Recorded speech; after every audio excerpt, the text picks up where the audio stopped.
Welcome to Socialism for All. It's been a little while, about 3 weeks. Welcome to Livestream number 77, being recorded on January 18, 2023.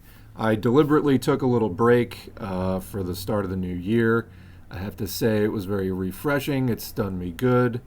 I have some more thoughts on that, I guess, in a minute, but we've got 40 people in the chat. And in today's live stream, we're going to do some chat as we often do on the Wednesday streams. Anytime it's been a while since the last stream, we usually chat a little bit more than normal.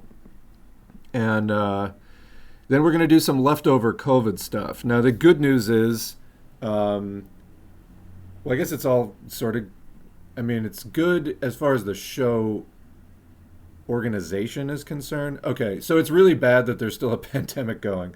The good news is that in covering this bad news, I got everything organized into 2 shows worth of material, and that's it. So we did a special 8 hours, 3 streams worth of year-end COVID wrap-up. And I knew at the time that I had stuff left over. I wasn't sure, and I was a bit apprehensive about how much stuff I had left over because I didn't want to be doing this for like weeks and weeks and weeks afterward. So the good news is I think I can get us all caught up on the COVID stuff today and tomorrow. So, yeah, and then we'll be basically up to date. There's some other stuff that I want to do. I mentioned, for example, melatonin and vitamin C as kind of like, after you've been masking, but if you have a mask failure and even on top of, staying current with your vaccines and stuff, if you get COVID anyway, if you have a mask failure, your vaccines, the immunity that you've gotten from the vaccines is going to be doing what it can. But then what else can you do to sort of take the best care of yourself that you can? We discussed this in the year-end wrap-up. Things like keeping your vitamin D level good, which is an ongoing daily thing. Honestly, most people in the United States, the sun just isn't strong enough this time of year to get you enough vitamin D. Plus, in many places it's cold, so people are at least wearing long sleeves and you're not out in the sun as much. Of course, you get most of your vitamin D from the sun. There are some fortified foods that have it. And then a few other things like mushrooms. But generally you get your vitamin D from sunlight hitting your skin. The darker your skin, the more time you need to spend in the sun to get that. Also, if you are more on the overweight side, vitamin D is fat soluble. And so it can kind of get dispersed. You do need more vitamin D. Anyway, supplementing this time of year, at least, is not a bad idea because it's just really hard to get enough vitamin D. It is vital for kind of a wide array of health functions. It's directly involved in calcium absorption, but also like a wide variety of other things. And, keeping up on your vitamin D is definitely a good thing. And it's very challenging to get it from sunlight this time of year. So there's that. There's things like zinc. Not everybody needs that, but that's kind of a common, cold and flu kind of over-the-counter thing. But we talked about melatonin and vitamin C. I have some other stuff on that, particularly related to COVID, so maybe we'll cover that at some point. But I wanted to, we can probably do that in the next week of streaming. So anyway, as far as the break, like I said, it was good. And, I'm getting back into the reading more. Next month, February 2023, marks the 3rd anniversary of my starting this channel. We started as a Facebook page, posting memes, and I wanted to do something to do more reading and to go beyond the memes. It still says that in the about on the YouTube page, and I wanted to go beyond like CNN reaction videos and stuff like that a lot of other channels, especially the SocDem gang, do stuff like that. And I wanted to get more into Marxist theory reading and again, go beyond the memes. Memes can be great. I love memes. You can say a lot in just one image. A lot of times express complicated ideas if it's done well at a glance. But, actually reading the books that this came out of and tapping into the ideas behind the, roughly 2-century socialist struggle and almost 2-century communist international struggle. That's really important. You're not going to get all of that from just memes. So Anyway, we started this, out of a Facebook shitposting page, basically. And then it grew into a YouTube channel, and here we are. Now we're on SoundCloud and Twitch and Twitter and all this other stuff. We've got 300 audiobooks up on the channel and probably 350 other commentary videos and streams and things like that. So, I mean, that's great. We also just crossed 12,000. We're at 12.2 thousand, 12,200 subscribers right now on the YouTube channel. So that's all good to see. What I'd kind of like to do this year, I'm thinking, is take it back to the initial project of I wanted to do more reading and also vent about political stuff from a more informed perspective and stuff like that, And that's kind of what I aim to do. 2022 was a year of kind of a lot of drama. We had the whole Pat Sox saga and things like that before we realized it was all just sort of linked to LaRouche and Duganist shit. Honestly, the LaRouche connection was hugely illuminating there, and I feel like that, kind of like was one of the last nails in the coffin of that shit. And, that's all folded into the Jimmy Dore orbit. People who now are rightly getting outed as grifters and opportunists and just fascist denialists. Jimmy Dore doing videos about Giorgia Meloni not being that bad and stuff like that. Lifelong fascist in Italy, 30-year fascist in Italy. Her entire adult life has been involved in fascist politics. Oh yeah, she's not that bad. Sure, she was in the successor party to Mussolini's party. But yeah, no, she's not that bad. Of course not. Of course not. That whole thing has been moving further to the right and further to the right until now you're making videos doing PR for Boogaloo Boys, Kyle Rittenhouse, and Giorgia Meloni. I don't think so. And so, like I said, it was kind of a lot of drama last year. And, we were here for it because those battles sort of needed to be fought. If I could boil down S4A's mission to sort of a sentence, it would be improving the U.S. left. Okay? I don't know what we're going to be capable of in the long run, but I know we can get better. I know we can be more effectively anti-fascist and really understand what fascism is and the class nature of fascism. It's not just censorship. It's not just, anti-free speech or something like that. Fascism is capitalism in crisis. It is a kind of faux socialist populist movement that comes out in times of crisis for capitalism to get workers off the scent of socialism. It in some ways mimics socialism, but its content is actually counter-revolutionary and anti-socialist. So we're seeing, a surge of that, and I would love for the left to actually understand more about that.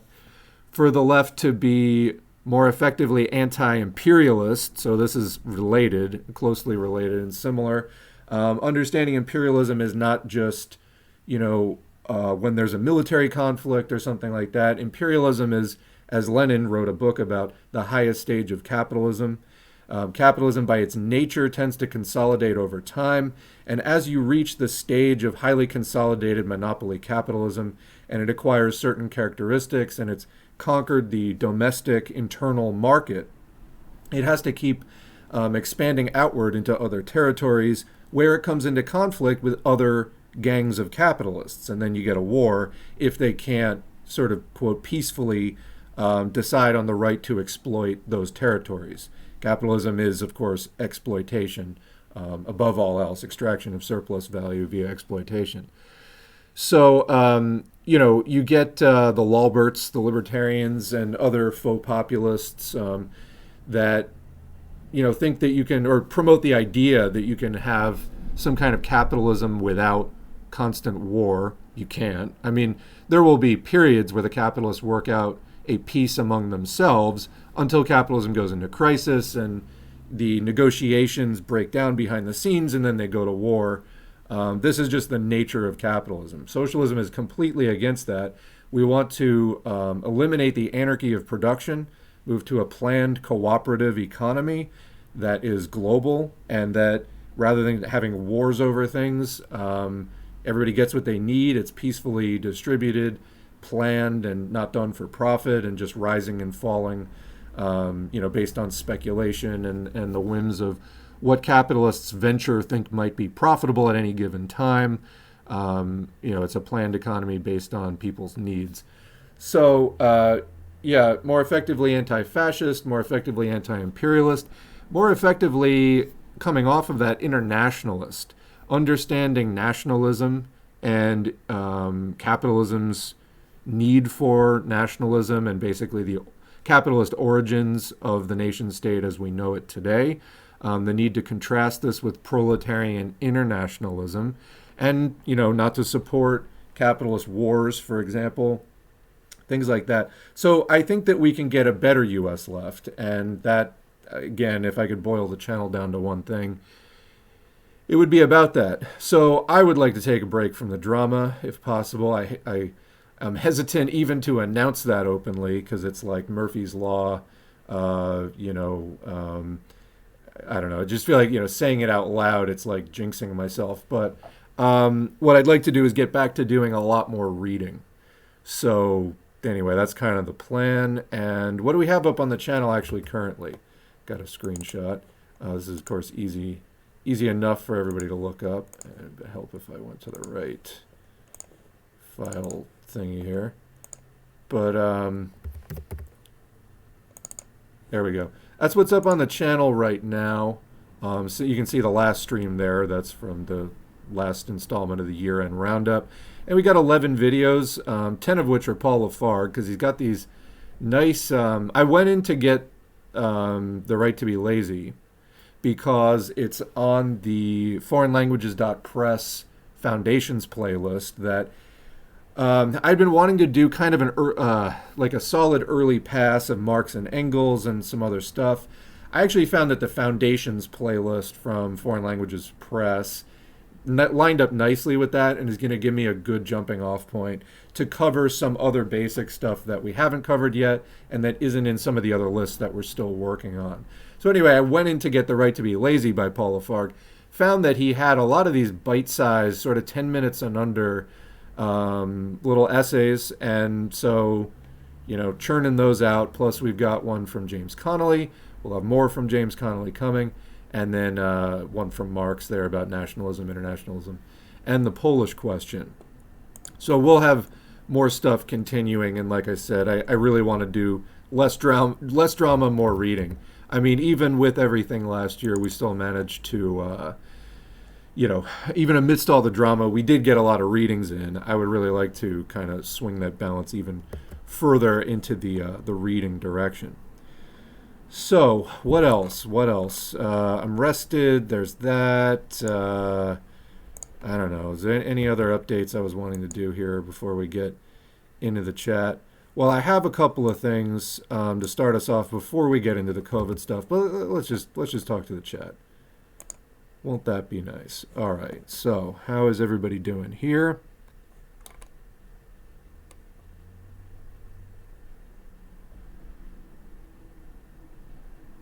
A lot of news since your break.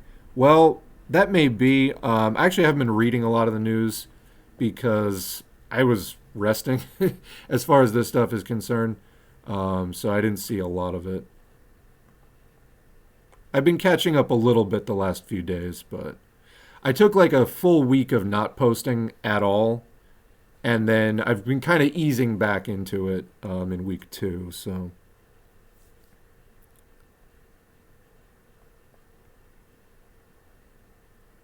Oh yeah, Brazil had like a January 6th type incident. Yeah, there was like a fascist rally and coup. The Bolsonaro people have been, having a lot of rallies and those sort of like folk, like trucker convoys and stuff like that. And yeah, so this is a thing. As we see, there's a global far-right convergence. And, nobody who's a socialist should be supporting anything like that. I mean, would seem to go without saying, yet we seem to get, drama from a lot of the fascists who seem to genuinely think, some of them, that they are socialist. They're not. I mean, Lula may be a social democrat. Bolsonaro is like an out-and-out fascist. That should be clear, Yeah, the long COVID stuff, we're going to get into that.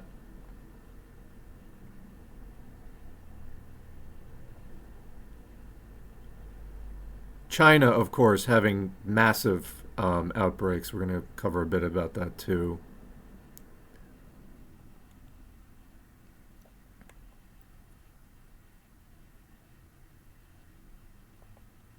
Joe Biden is pro-drunk driving. I missed that one. Yeah, glad I did.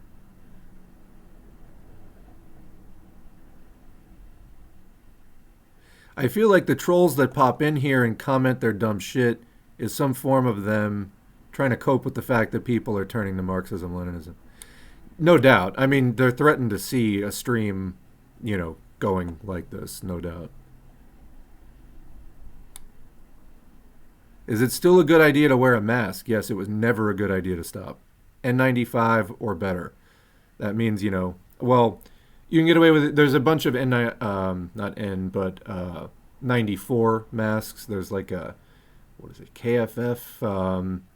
I'm mixing them up. Anyway, there's EU ones and there's a Korean one that though they have like a 94, meaning that they filter 94% of the particulates out. But, N95, if you're in the US, I recommend following whatever, like KN95 is a Chinese standard, which is fine. The only thing is once you get outside of China, that KN95 status is no longer regulated. It's Chinese. So apparently there's a huge amount of counterfeit ones, so they say. In the US, N95 is a standard regulated by NIOSH in the US government. So there are greater penalties for having like counterfeit N95. So I stick with the N95s, or you can do better, N99 or even P100. You can get an elastomeric for like between $30 and $50. That's P100. That's like the gold standard for preventing airborne, things you can breathe in. So, you can go for one of those, and they're reusable too. So unlike the N95s that are more disposable, they wear out after a while. Yeah, but you can get a box of N95s for pretty cheap. They're about $1 each. They sell them in boxes of like 20 or 30. This pandemic is going to get so much worse. Yeah, I mean, now China has over 1 billion people contributing to it. Now, it was bad enough before, and this isn't anything particular to China. There's a lot of like the US media coverage is like, oh no, China's going to like cause a new variant that's going to fuck everything up. And it's like, hold on a second.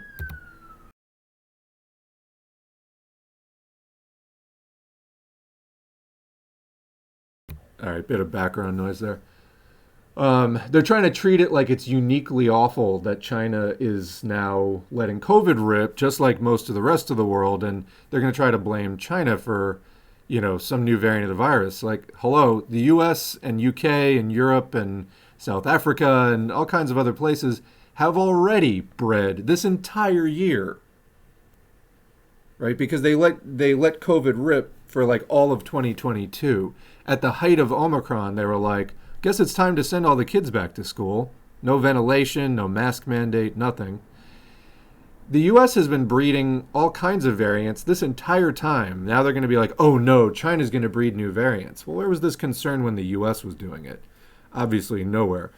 But, that said, it isn't good that there's going to be over 1 billion people who were effectively removed from the COVID circuit who are now going to be in it. Because, yeah, that is going to accelerate the mutations of the virus. The virus has a chance at mutation every single time it replicates. So, that's another, like almost 1.5 billion people who now can be contributing to that dice rolling on, is the virus going to mutate into something much worse now? How about now? How about now? How about now? Times 1 billion. So that's really bad. Anyway, yeah. Has it been that long already? Indeed it has.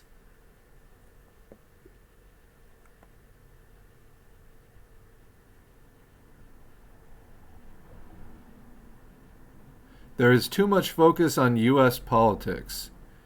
I mean, I don't actually focus very much on U.S. politics at all. I'll talk about things going on in the U.S. It's where a lot of the audience of this channel is.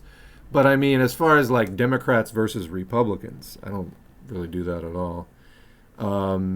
Yeah, it's true. I mean, the U.S. has two major political parties. One is openly fascist, and one is fascist collaborating. Supporting either of them is just a cause for shame. So, yeah, I mean, the US has no functional political parties that are not either fascist or fascist collaborating. And then the third largest party, the Libertarian Party, is arguably like even more fascist than either of them. So it's a terrible situation in US politics. This is why we need to focus on class struggle and class analysis rather than just sort of like political party stuff. That's just all capitalist politics. The books are great content. We have to know what we're talking about. Yeah, exactly. You got to anchor it in the, roughly 2-century struggle for socialism. You got to actually know that history. And, I'm a student of it like everybody else. I started this channel to do more reading, and I figured other people would probably be into that. Turns out they were. So, yeah. But that's what it's about. You can't really be a communist if you don't do the reading. You really can't. I mean, you can agree with some of the basic concepts, and those don't take forever to learn. But to really be able to do analysis and to not just rely on other people to sort of do your thinking for you as far as the analysis goes, you do need to study the history, and you need to know where things come from. And you at least, you got to read at least, I'd say, 24 of the sort of foundational books, to have any kind of to be able to keep up in conversation with other communists, I mean, I've read over 300 books on the channel now, or audio pieces. They're not all full books. And, I'm still, like, I don't try to overestimate my knowledge. I know what I know about. I know what I've read about. And I, have learned how to do the reasoning. There's still plenty of things that, I don't go into that territory because I just haven't done as much of an in-depth study. So yeah, but people really do need to do the reading for sure.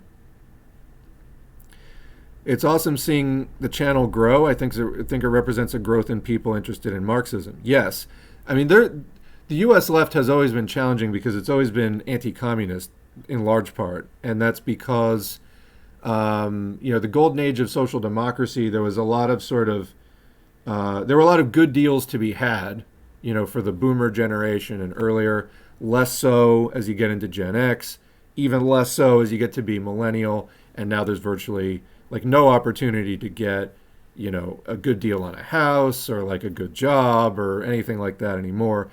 So the US left has always been there, and it's had its ups and downs, but there has been a sort of anti-communist like, oh no, we can have peace and prosperity by other means than ending capitalism, kind of like train of thought throughout the US left.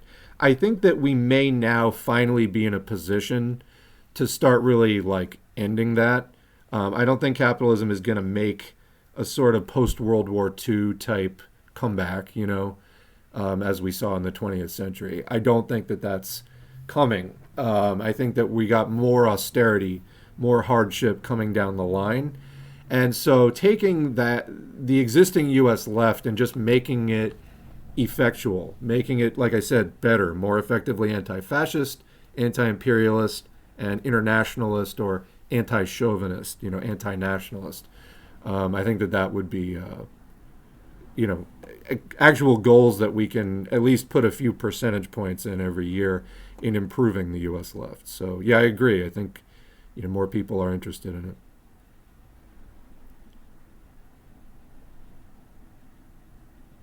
I can't believe how much Nazi shit is circulating in YouTube. Yeah, Twitter's bad now too. So if you follow S4A on Twitter, I've kind of vowed to, like, as I said, step back a bit from all the drama and stuff. And I'll be using Twitter maybe like, before streams. I'll take a few hours to like prep stories and stuff like that. But I'm kind of only checking messages maybe on weekends now. And there's a number of reasons for that. Partly it's just mental health. I mean, it's kind of funny. There's a novelty value to using Twitter, but it's also like pretty stressful. And while I do feel like this kind of thing comes somewhat naturally to me, it's not good. I mean, it just, it is stressful. So, yeah, I'll be using that less. If you send me a message and I don't reply for 4 or 5 days, it's not that I'm not talking to you. It's that I may not have even like logged in at all. Um, but yeah, over there too. So just today, I was tweeting about, Twitter stopped showing me Lauren Boebert tweets, stopped showing me Libertarian Party tweets, completely unsolicited. Nobody had retweeted them. Nobody that I follow had even liked them. Twitter was just repeatedly like, here, two people you follow out of 8,000 follow Lauren Boebert, maybe for just comedy value. And so is that justification for the algorithm to show me like five of her tweets in a half an hour? I don't think so. But so this is the new Elon Musk Twitter. It's much more right wing. And obviously, like, this is capitalism. Twitter was already capitalist. Now they've gone into the sort of far right capitalist, fascist territory. So anyway, it's becoming more and more unusable. So yeah, it's circulating over there too. I feel like most leftist newbies can feel it in the air, even if they don't understand it as such. Your channel comes in handy for that. I've been sharing links. Well, thank you for sharing them. The channel, like I said, I wanted to do some more reading, and I thought it would be helpful to other people. We're here to help, and not everybody can be helped, and sometimes you have to prioritize helping a large group of people over, spending an inordinate amount of letting one or two trolls or maybe bad faith listeners monopolize all your time. So we do moderate comments, and I just don't engage with a lot of people. But yeah, it's meant to be helpful. So I'm glad that people are finding it helpful.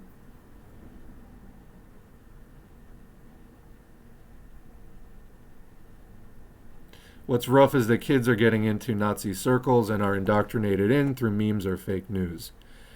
Yeah, I mean, it's a kind of a constant stream of that. And from now until the end of capitalism, it will be like that.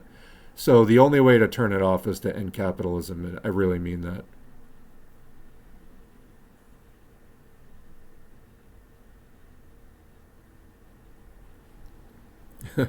I've been watching Sublation Media. I've never heard of them actually, which advertises as Marxist media, but it just seems like academics continually talking in circles. I was just watching a video where Doug Lane called Gabriel Rockhill a tanky. It's pretty garbage. That sounds garbage. It sounds like not something I would want to watch personally. Um, you know, as I said, I would like to get back to the reading, but I never wanted S4A to just be kind of like a historical book club.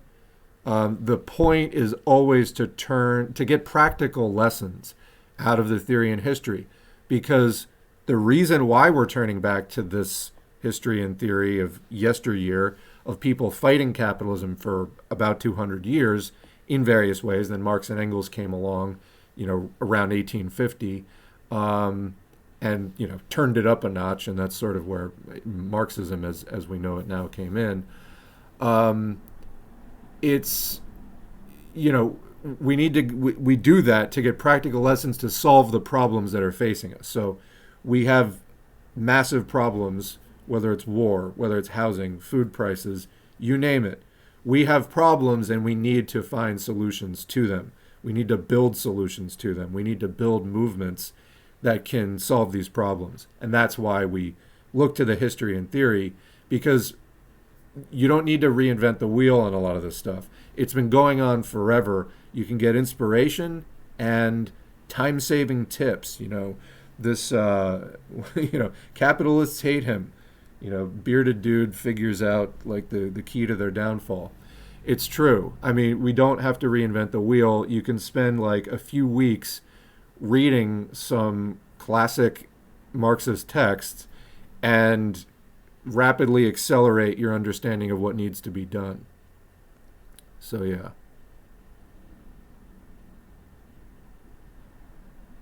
It would be great if some of you just, now throwing the just in there, I feel like you just crippled your statement. I'll explain why in a minute. It would be great if some of you just exposed yourself to non-Western reporting. You don't need to find a Marxist network to get good anti-imperialist, anti-fascist reporting. So you're wrong on, I'd say, 2 counts. Just exposing yourself to non-Western reporting in the U.S. is not that easy, okay? So you can listen to like CGTN, for example. They're fucking liberals, and it's bullshit, and they have people like Infracell and other LaRouches on. So no, you're going to get your head full of a bunch of garbage that way too. Non-Western. So what we do is class analysis. The East versus West shit is for complete suckers. Okay, that's how you get roped into this capitalist over that capitalist and picking the lesser of 2 imperialists. Anti-fascist reporting. Find me a fucking anti-fascist that isn't a Marxist. You know, or isn't like anarchist or something very fringe. You're saying like just find, quote, non-Western reporting. What, like it's all anti-fascist? Give me a fucking break.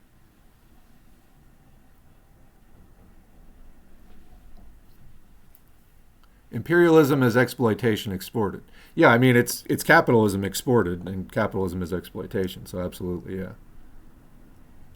Did I see HBO's This Place Rules, a sort of mask off on U.S. fascism, released in the last few weeks? No, I have not. I have not. Let me take a look. I'll make a note of it for later. A lot of this stuff I don't get to actually look up for like months afterwards. All right.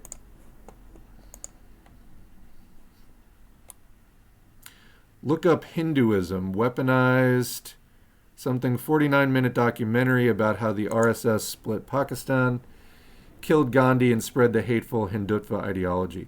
So there's an audiobook on the channel from Anuradha Gandhi called Fascism, Fundamentalism, and Patriarchy. It's from about 20 years ago, and it's all about the rise of Hindutva, which is like Hindu fascism. So yeah, we have something about that on the channel. And that's Modi. That's like the far right movement.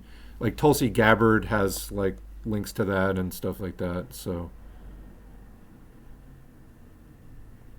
why do you believe the USSR failed? The USSR mostly did not fail throughout most of its history.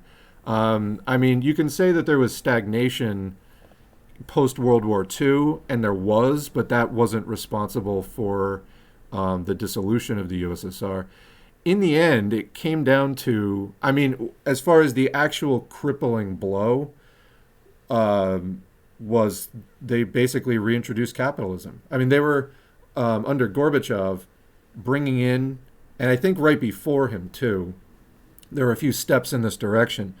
But under Gorbachev in the mid-'80s, they basically like reintroduced capitalism. At first, it was going to be foreign capital could invest in Soviet projects, but only with minority ownership, like 49% ownership of projects. And then it got changed that like foreign capital could just outright own stuff.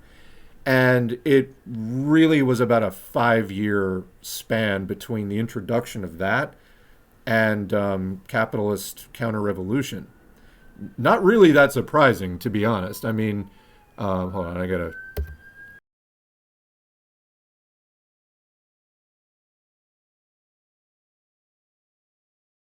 All right, more background noise. Yeah, so they said that they were inspired in part by Chinese capitalism from 1978 on. They were like, oh, we can do some of that here. And, there were differences in the way that liberalization was enacted. But in the USSR, it led to a complete counter-revolution and coup. And there was that. Now, there's also the question of, like, well, if they had really good socialism going, why didn't, the people, why weren't the people of the USSR able to resist it? Because we could see that popular opinion, if you go to Sputnik News, there's an infographic I like about the referendum on the USSR. So there was a lot of talk, like in the late 80s, about maybe reorganizing the USSR. And Anyway, there was actually a system-wide referendum, popular vote on should the USSR continue, etc. 76% of people said yes, it should. So it was not like a popular thing that the entire system should just fall apart. So why didn't the people, why weren't they able to resist this coup and the reintroduction of capitalism? Well, clearly the people were not as involved in the system as they needed to be at that point to resist that. So you can say that there was, periods of revisionism and stagnation and then liberalization. And by that point, people were not able to step in and stop it. I mean, there were attempts to hang on to the USSR. You can see like footage of those protests and things, but it just didn't. And so then by the mid 90s, the former USSR was like ruled by the mafia, and the Western capitalists were getting in there and privatizing everything. And so, yeah, I mean, that's kind of a short version. If there's on the channel, Black Shirts and Reds by Michael Parenti goes into that in more detail.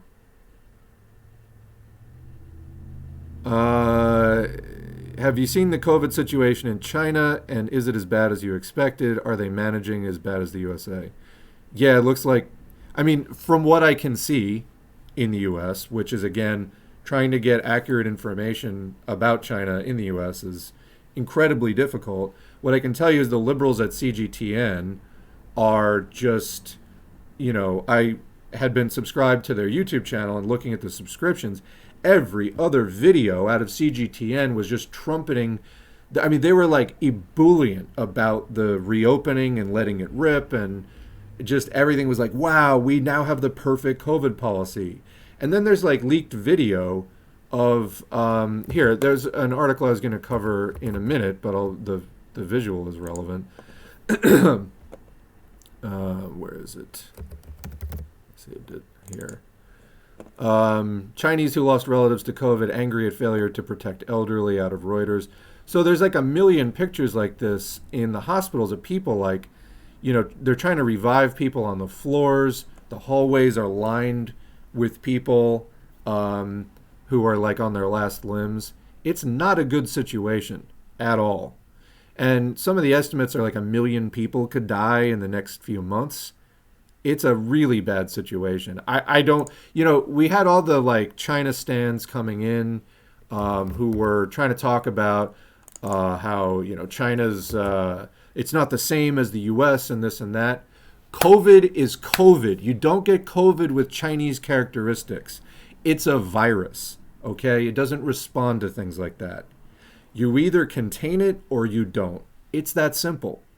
So, and with something this contagious, it's as contagious as measles or more, and it's airborne and all that, it spreads extremely rapidly. You've also got a population in China which has largely been protected from it, which is a good thing. But they're going to be now blasted with highly advanced strains of it when maybe if people got COVID at all, they got like the original strain a few years ago. They're not going to know what hit them. It's not good for people to keep getting reinfected, as is in the US. For long-term reasons, that's going to really compromise your health. But to just all of a sudden, out of nowhere, get hit with XBB 1.5, that's going to take a huge toll.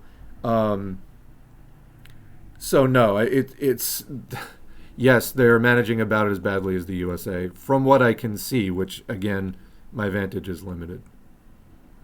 I love your reading of 40 Ways to Deal with Fascists.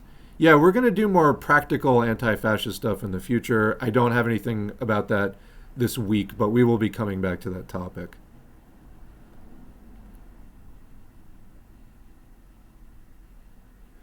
This sucks. Got an email to renew the lease on my apartment. They're raising my rent an additional $250 a month, so I'm going from $1,200 to $1,450 just with what I make at a grocery store that I can't even afford to shop at. I think I did die and I'm actually in hell. I am sorry. That is a huge burden. And I mean, there's just a lot of people who are struggling hard, and a lot of people who are struggling and still not making it. And this is why. And this is what it's going to be like from now until the end of the system. How do you deal with anti-communist family members and friends? I mean, it depends on the person, but I mean, let's just say that it's much easier to deal with communist family members and friends. That's a lot easier. Um, you know, it's all about how open-minded somebody is, and I mean, I've had people, you know, stop talking to me because of it, and I didn't even say anything that provocative to them. So I don't know. It is what it is. I mean, I think when becoming a communist is a pretty it's very controversial in a place like the U.S. where everyone's against communism, but nobody knows what it is.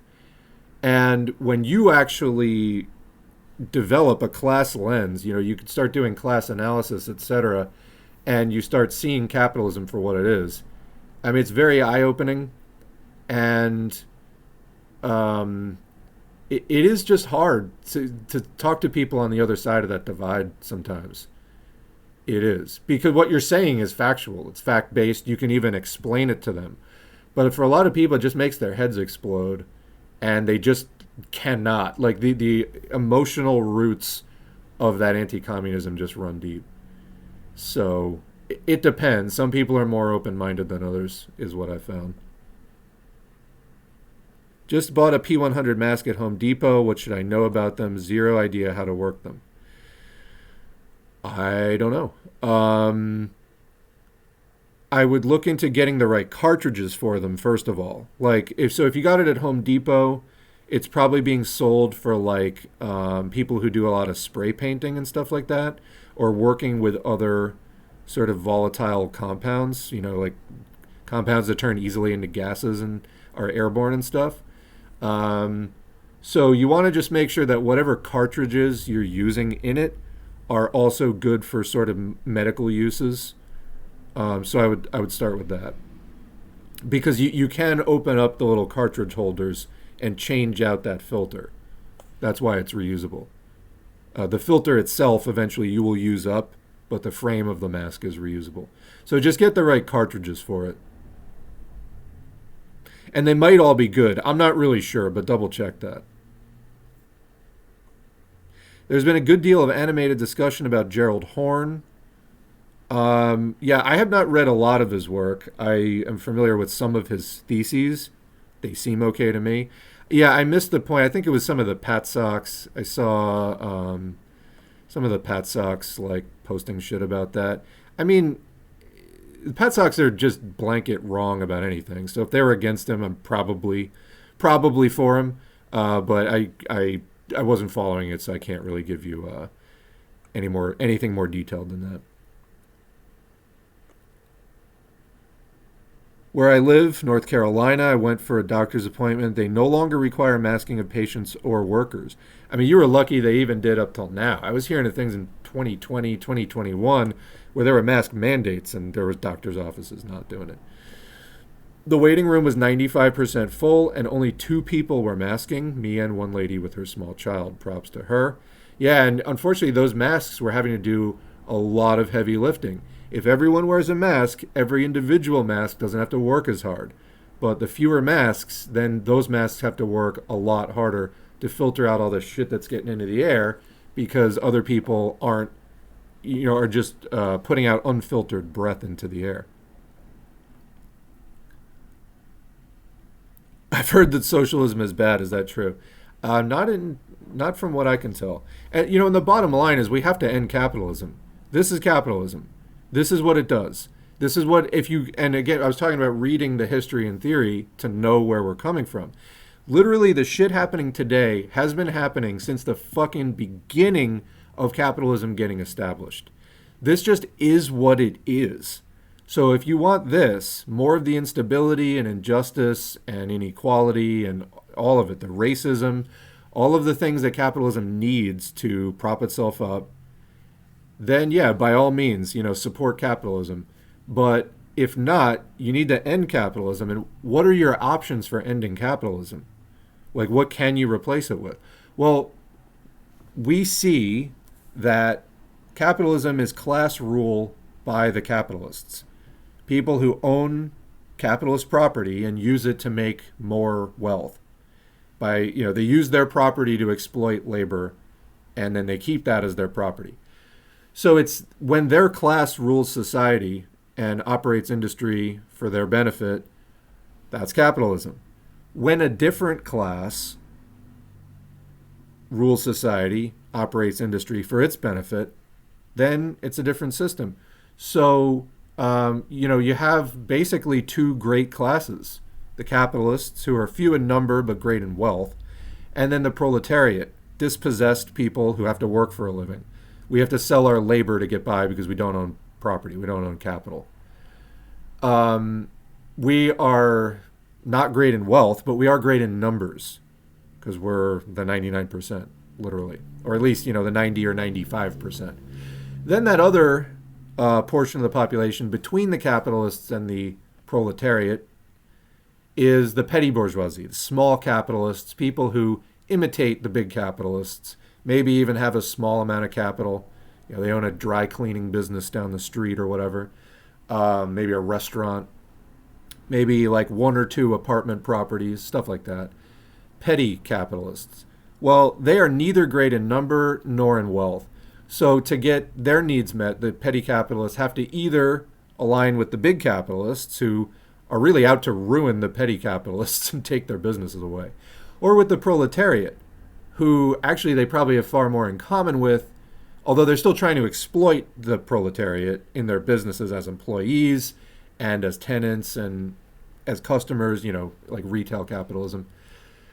So, they're still trying to exploit the proletariat, but have really more in common with the proletariat than they do with the big capitalists. And so they need to align with one or the other. So those are your options, all right, in advanced capitalism. Why? Because when capitalism takes hold, it takes over from feudalism. In feudalism, you had different classes. Like, there's always been a proletariat back to, like, Roman times. But it's always been a small class in society. What capitalism does is it reduces the entire population to proletarians, although it takes time to do that. So coming out of feudalism, you have a peasantry who are kind of petty bourgeois, really, but they're rural and they're kind of isolated, and they just sort of do their own thing on their land. Maybe they hire some help sometime during the year or something like that. But really, as capitalism rolls on, and it certainly has rolled on in a country like the United States or Canada, Europe, etc., by 2023, as we currently are in. This isn't 1776 anymore, where it's like agrarian. 2022, the population has been proletarianized. So you're either a capitalist or you're a proletarian, and then the shrinking petty bourgeoisie still exists, but it's on the way down. So one of these classes is going to end up ruling society because that's how the rulership of class society works. So those are your options. Pick one, So we picked socialism because capitalism is clearly not viable. We have yet to establish a, really permanent, sustained socialist system. There have been many experiments, some of which have been very long running. But as we were discussing before, the USSR was torn down. It sank into revisionism and then was liberalized, and then poof, now it's under the control of Putin and the Russian bourgeoisie, who were set up by, the U.S. Originally, back in the 90s. Like the transition from Gorbachev to Yeltsin and so on up through Putin. That was definitely overseen by, the Western capitalists who all the fucking edgelords love to, shit on so much. Okay, great. But why are you, cheering for the people who, installed them? So, kind of a big dog and pony show. Capital doesn't care about national borders. Capital is global at this point. And, the big Western capitalist firms, they're in Russia, they're in China. And China puts some restrictions on them. All countries put some restrictions on them. China puts, a fair amount of restrictions on them, but they're there and they're growing because if capital is not growing, if it's not profitable, it ceases its operations. It wouldn't be there if it wasn't growing in power. So you can say that they're under control, but for how long, As an American, where should my vote go during an election? It should go to a proletarian party if there's one running. Otherwise, figure out why there's not a proletarian party running. Now, that said, the U.S., I don't believe, really has fair elections at all. The U.S. elections are entirely oriented around maintaining capitalist class rule. You could say that that goes for any kind of capitalist country. They're not going to let you vote socialism in, but they really aren't going to let you vote in socialism in the United States. We see the Green Party, which is sort of the biggest non-corporate. It's not entirely proletarian. There's petty bourgeois elements in the Green Party, but they don't take the corporate money. They have a leftish platform. There is a left socialist wing of the Green Party. It's not Marxist-Leninist, but it's socialist. They don't even let them on the ballot when they get big enough in some states. We've seen that in Pennsylvania and some other states. They just kick them off the ballot. New York, they just deny them ballot access. So, yeah, elections in the U.S. are kind of a joke. I think that there's a lot of potential in where there's direct voting on voter referendums. A lot of states, states or cities, sometimes it's not the whole state, but just a city, you'll see a referendum on minimum wage or legalizing cannabis or something like that. Definitely vote in that stuff.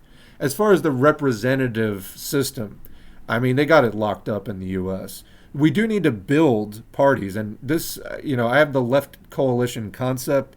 I wrote about that in the pinned Twitter tweet. It's also on the About page at the YouTube channel. So you can read there. I think that basically we need to recreate the Bernie moment, so to speak.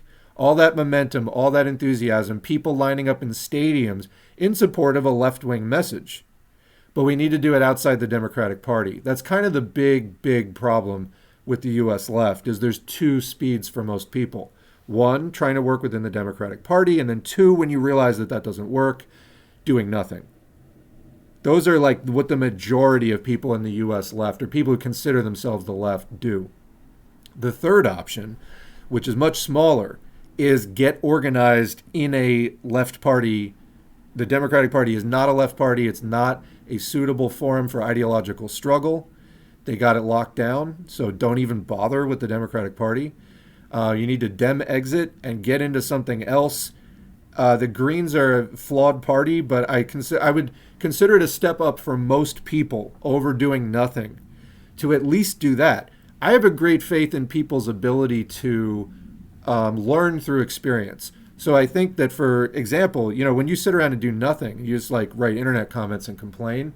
I don't mean you specifically, commenter, but this is just something that people can do. They can sit around and do nothing and just get cynical and complain. And don't get me wrong, there's plenty to be cynical about.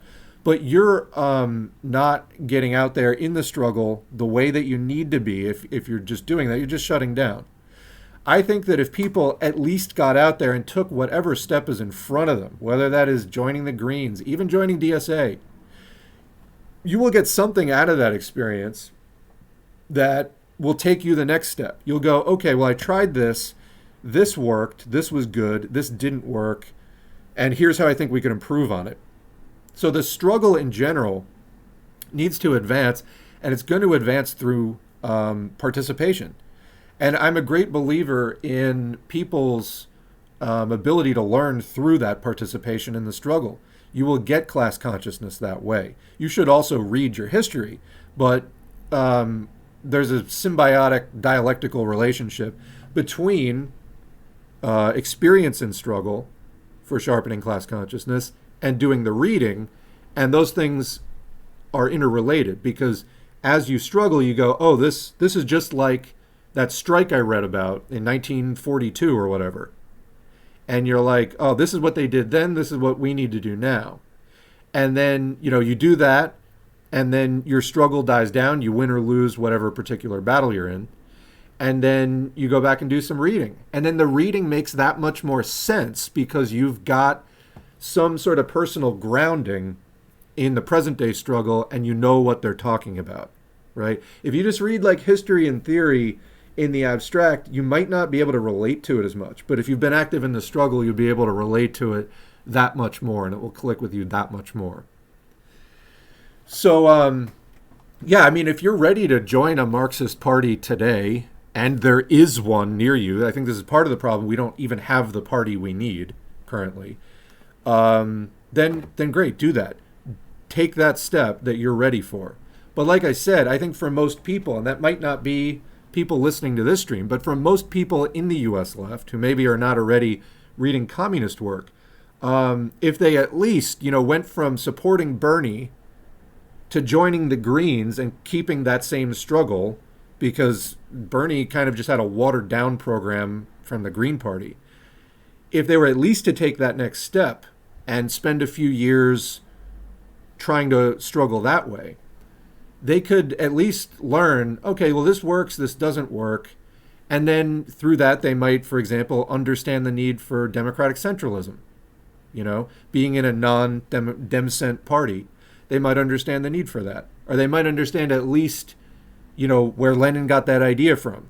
Of like, this is how we can fix some of the problems with factionalism and stuff like that.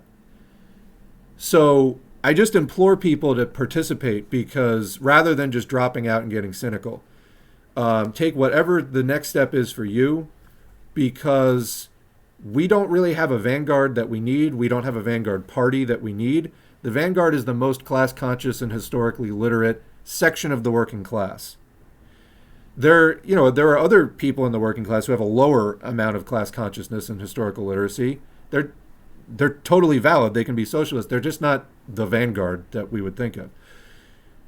If struggle and study, but especially struggle, generates and sharpens class consciousness, then crappy struggle makes a bad vanguard. And, a bad, unpopulated vanguard means that you're not going to have a good vanguard party. You're going to have shitty revisionism. And, look at the Communist Party of the United States, CPUSA. It's like top to bottom, wall to wall revisionism. I understand a lot of the local chapters are pretty good, but we don't just need good local chapters. We need a coordinated national, international communist effort.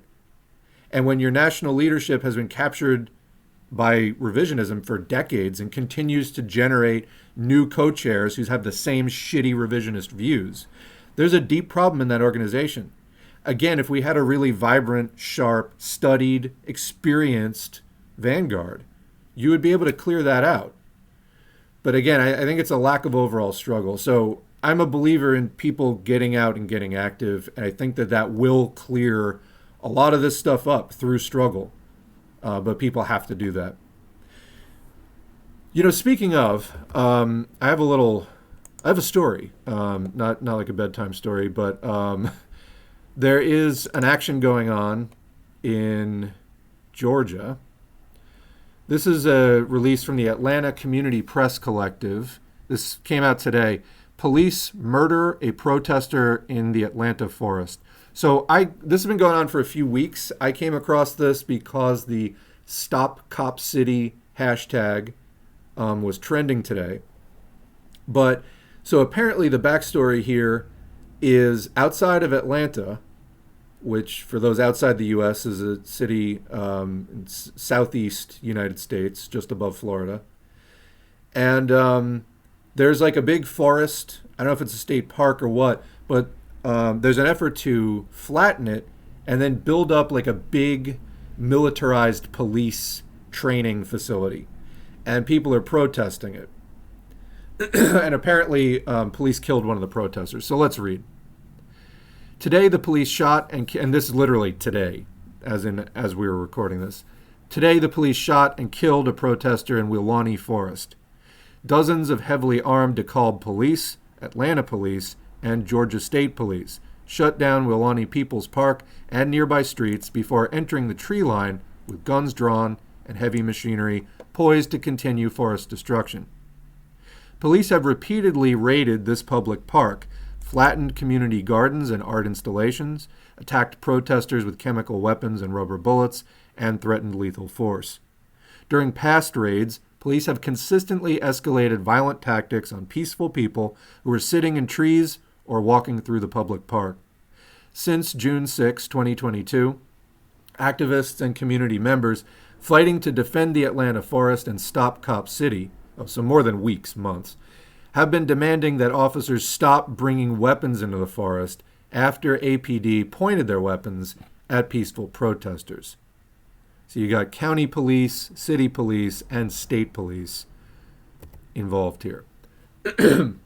The police and local news are working together to control the flow of information, leaving us with vague news reports that suggest that the officer fired at the civilian in self-defense. Of course they always say that. We know they will say and do anything to prevent an Atlanta officer from being viewed as another Derek Chauvin, including withholding, distorting, or deleting evidence. Supporters of the movement are calling on legal observers and journalists to document the violent police tactics being used against protesters. Since the fatal shooting, this morning's operation has continued with Brassfield and Gorey's heavy machinery entering the forest and cops shooting pepper balls at people who remain in the park, as if nothing has happened. The loss of our lives remains meaningless to the police. Police killed a forest defender for loving this earth, for taking a stand against the ongoing destruction of the planet and its people.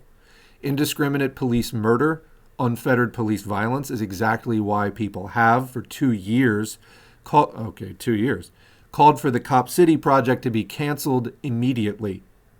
As politicians invest in cops, militarization and police budgets are only increasing. Meanwhile, police murders peaked in 2022. It's a new record. U.S. cops killed 100 people every month. What's taking place is a classic example of tyrannical government overreach. The public has a right to defend its interests. We are advocates of a free and peaceful society built on cooperation and mutual understanding. The government, which does not, is escalating this situation pointlessly. Well, there's a point to it. This is what it's going to be like from now until the end of the system. This is what they have to do at this point to maintain their interests. Understand this. Allow peace to return to our community. Cancel the Cop City project. Return Entrenchment Creek Park to the public. Drop the charges against protesters. No one can bring our friend back to us. An innocent life has been taken, and the machines continue. If you're in Atlanta, come to the Candlelight Vigil tonight, January 18th, at 6 p.m. at the intersection of Moreland and Euclid. So if you're in Atlanta, that's literally in a half an hour, Atlanta time, intersection of Moreland and Euclid. Wherever you are, we invite you to come to Atlanta on Friday, January 20. That's in 2 days, for a second Candlelight Vigil at 6 p.m. to remember and grieve our lost friend. We will not go quietly into this dark night. R.I.P. with love and solidarity.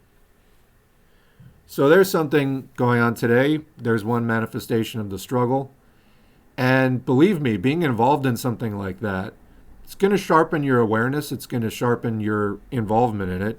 I mean, tragically. But this is what's going on.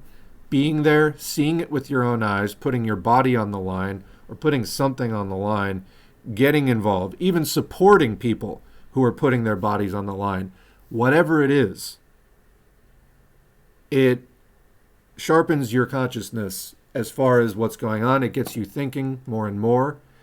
And this is how we get a better vanguard is, yes, do the reading, do the study, also participate and get involved. Again, dialectical relationship between those two things. The one improves the other. You get more out of the reading when you have personal experience to relate it to, and you get more out of your actions when you're drawing from not just your experience, but decades and centuries of the international communist movement, the struggle to end capitalism. So, yeah. All right, let's get back into the chat here. What helps you relax, S4A? Good segue there, actually. I've been trying to watch some DC animated universe shows from the 1990s to 2000s.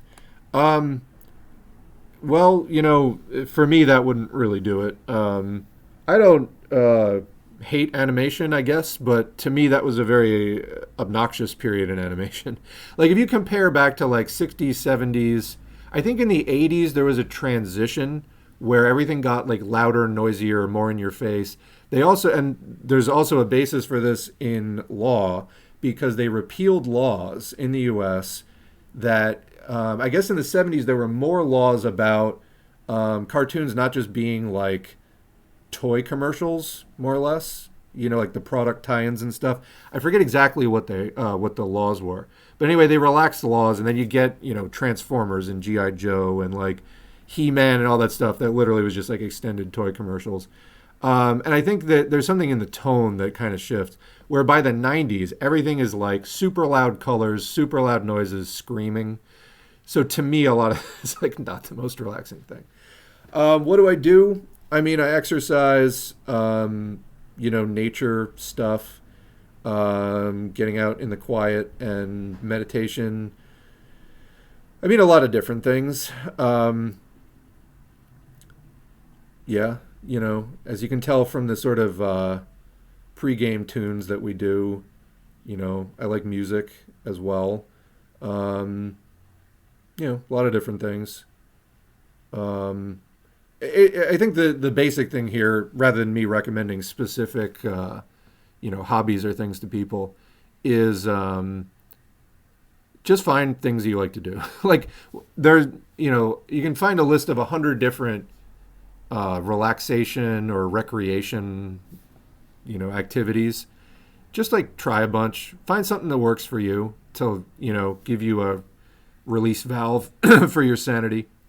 Something that just keeps you level, There's different things for me. I'm not able to do all of them given my current situation, but you find things that like actually work with your current situation and schedule and those limitations. Sometimes you have to switch it up if your circumstances change. Like there might be an activity you really like to do, and it kind of helps you stay level for a while, and then you can't do it. You really have to replace it with something. So yeah.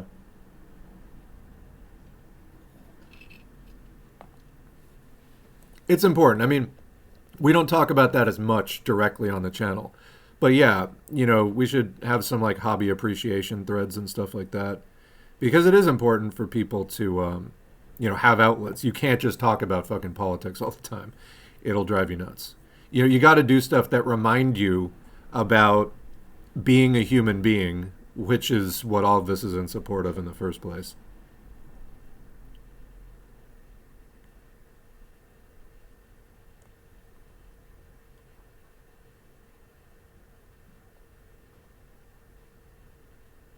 Runaway West Antarctic ice sheet collapse not inevitable, says study. I mean, that's good. I'll take a look at that later. I have plans to kind of do some environmental stuff. Maybe we'll do a show on that next week. Thank you for that link. It's because they're not algorithmically suppressing and removing right-wingers from YouTube and Twitter as much. I think they're probably promoting them, actually, because you don't wind up with 5 Lauren Boebert tweets in your feed if somebody's not promoting her. Again, these were not retweets. These were not liked by people who I was following. They were literally just put in there by Twitter. So no, it's not because it's fairer. Absolutely not. I don't think fascism is a relevant ideology in the USA. The USA is fascist more or less top to bottom. What are you even talking about? Anti-cop sentiment is growing in the UK. A cop admitted to 24 counts of rape. What? I missed that story. Spider, can you send me a link on that? I would like to cover that. And yeah, I mean, part of it in the US, cops are more heavily armed than in the UK. If UK cops shot people as much as US cops do, I'm sure that anti-cop sentiment would be up there with it, among other things.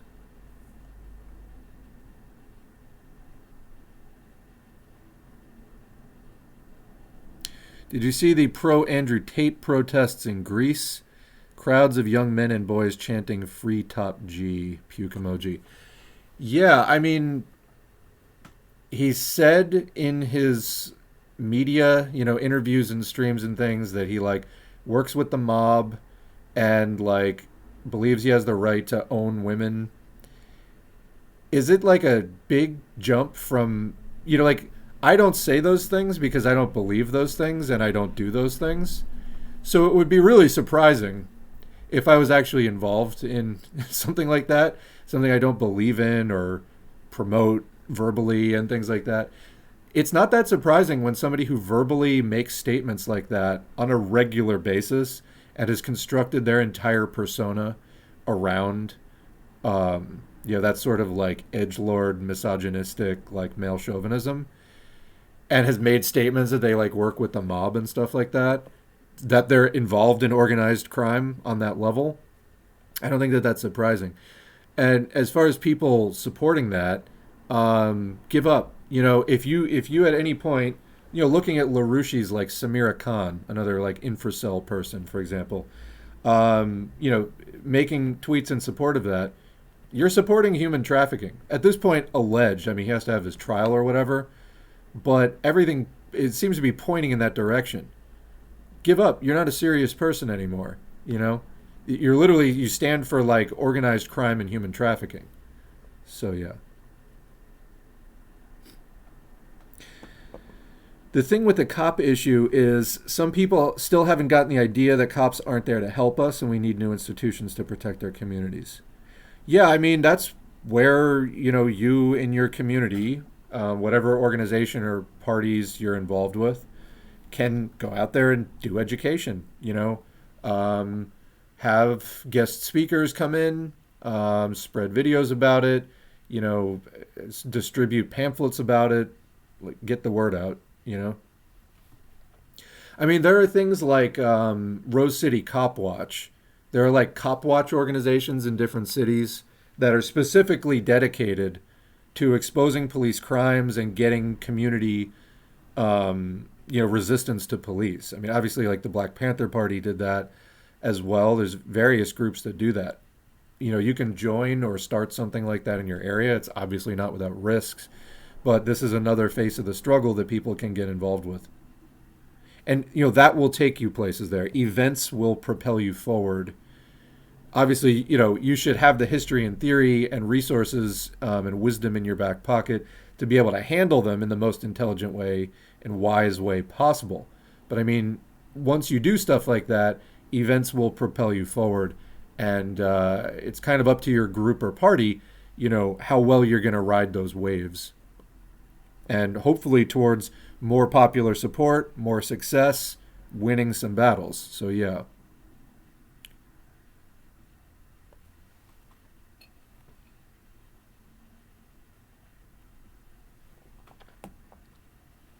It disappoints me that Midwestern Marx has built such a big audience. This is another YouTube channel. They have Thomas Riggins saying revisionist shit like Lenin in his later years considered that peaceful transition could have been possible even in Russia. I would love to see the source on that because everything I know of Lenin, even post-revolution for the few years he was alive, was definitely the polar opposite of that. They've had Second Thought on their channel recently, too. Yeah, my understanding, I don't really watch much, if any, Midwestern Marx. When I do sort of cross paths with their content, it seems like it's from more of like a Patsock perspective. So that's unfortunate opportunism by Second Thought if you did that, but I don't know.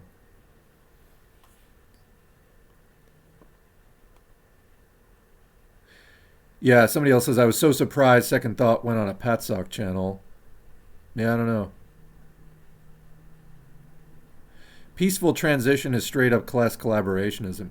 I mean, there's always some kind of, rumble. Capitalists do not go quietly. That said, I mean, it doesn't always have to be like a full-blown civil war. Cuba, for example, had a relatively peaceful transition as these things go. But, I mean, there was still, an armed uprising. I'm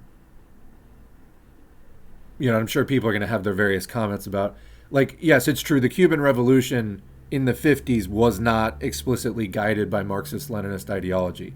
Kind of took on more of a Marxist character after the fact. That was due to, factors like the alliance with the USSR and other factors. But it sort of always had its own character. It didn't start from that Marxist-Leninist place so much. So there were differences in the Cuban Revolution, but it was a revolution. It was fairly peaceful. There was not a ton of violence in it, but definitely not the case in Russia. That's like an absurd thing, yeah. Second Thought is a very big YouTuber who used to do kind of general. They have like 1.5 million subs. They're also on the Deprogram, which is like a podcast with Hakeem and Ugopnik, who are like Marxists. Yeah, they used to do like general interest videos and I think tech stuff and science stuff, and then kind of switched over to socialism. But it is like for a general audience, and I don't. I mean, I like a lot of their content. There's often something that kind of like really bugs me in one of their in.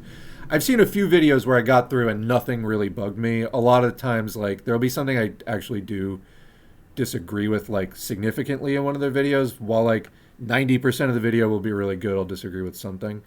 But yeah, as far as going on a channel, Midwestern Marx would seem like an odd choice, but you know. I mean, I think they basically have a good thing going at Second Thought, but I think even when you're talking to a large audience, you still need to keep the message very militant. And otherwise, you give people the idea that, like, oh, yeah, I know what communism is. And, well, do you? And so I think we need to. I think that part of leading the proletariat as communists, because, in the end, the struggle against capitalism is a mass struggle. It's the struggle of the proletariat as a whole. Communists, we're just the vanguard here. We're just, we want to get influence within the proletariat. We want the masses in general to listen to us, because if they do revisionist shit, it's going to lead them in circles eventually. So we want that influence and stuff. But I think that part of that leadership that we are going for, you do have to test people. You can't be too easy on people and give them like a false sense of confidence or a false sense of security in their education. You gotta, you gotta prepare people that like the struggle actually against capitalism. If we're doing this for real, it's actually going to be like pretty scary, and people are really going to need to be prepared for that. So I think our role as communists is to help prepare them for that. Obviously, it has to be done constructively and in a way that is popular, because otherwise people just sort of shut it off and run away. But yeah, I mean, I think we just have to really keep it real, and going for just mass numbers, if that means watering down the message, I don't think is worth it. I think that's counterproductive, actually. Because again, it can give people a false sense of security and confidence.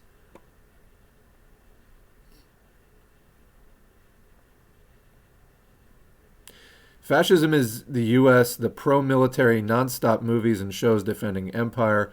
Also, we were miseducated as children to erase genocide after genocide. We have the most concentration camps in the world if you include prisons. We are vehemently racist, xenophobic, anti-women, anti-socialist. Sounds fascist to me. Yeah, that was a comment or reply to the other person who's like, I don't think the U.S. is fascist. It's very fascist.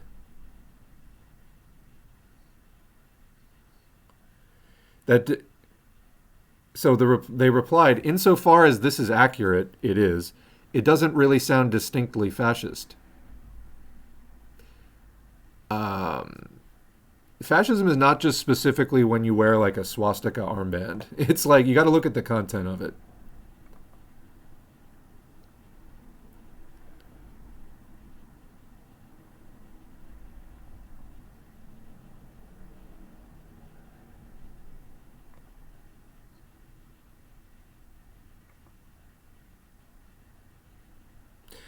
Anyhow, the USA is just liberal, broadly speaking.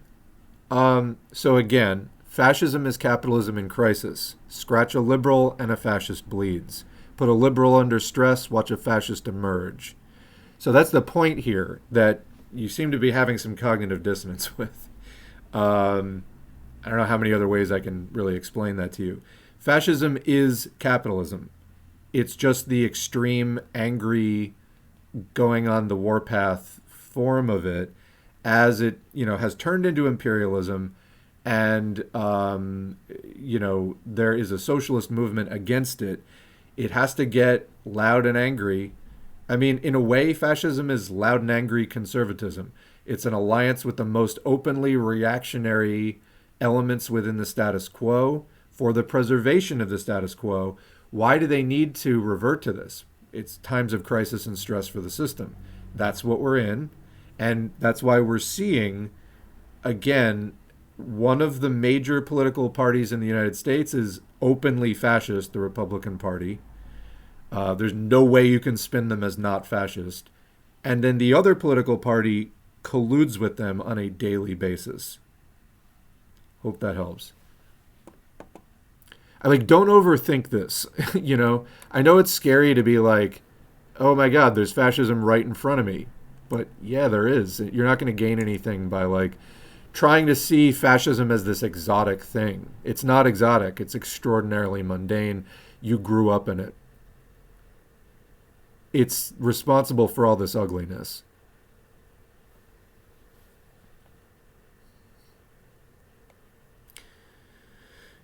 Yeah, good comment there, Krisusu.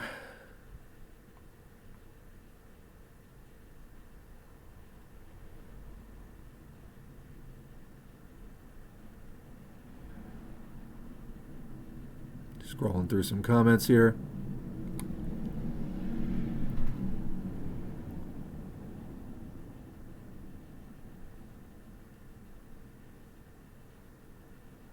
Oh, now we're doing fascist Italy wasn't racist. You got your head on backwards. You should really stop commenting.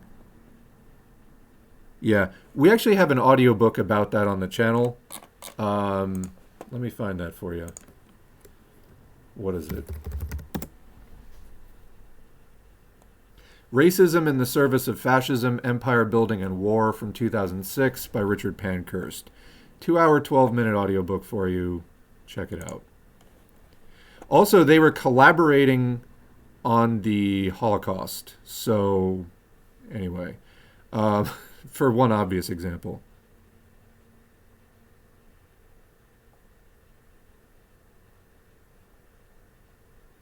I've even had a couple of people a few years ago cut me out of their lives just for criticizing capitalism. Might I say you're probably better off without them. It's harder to talk to people without proletarian consciousness, for sure.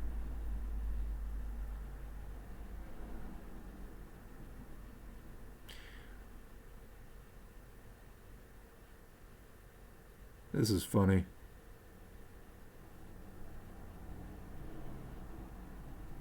Wow, we got a lively chat today.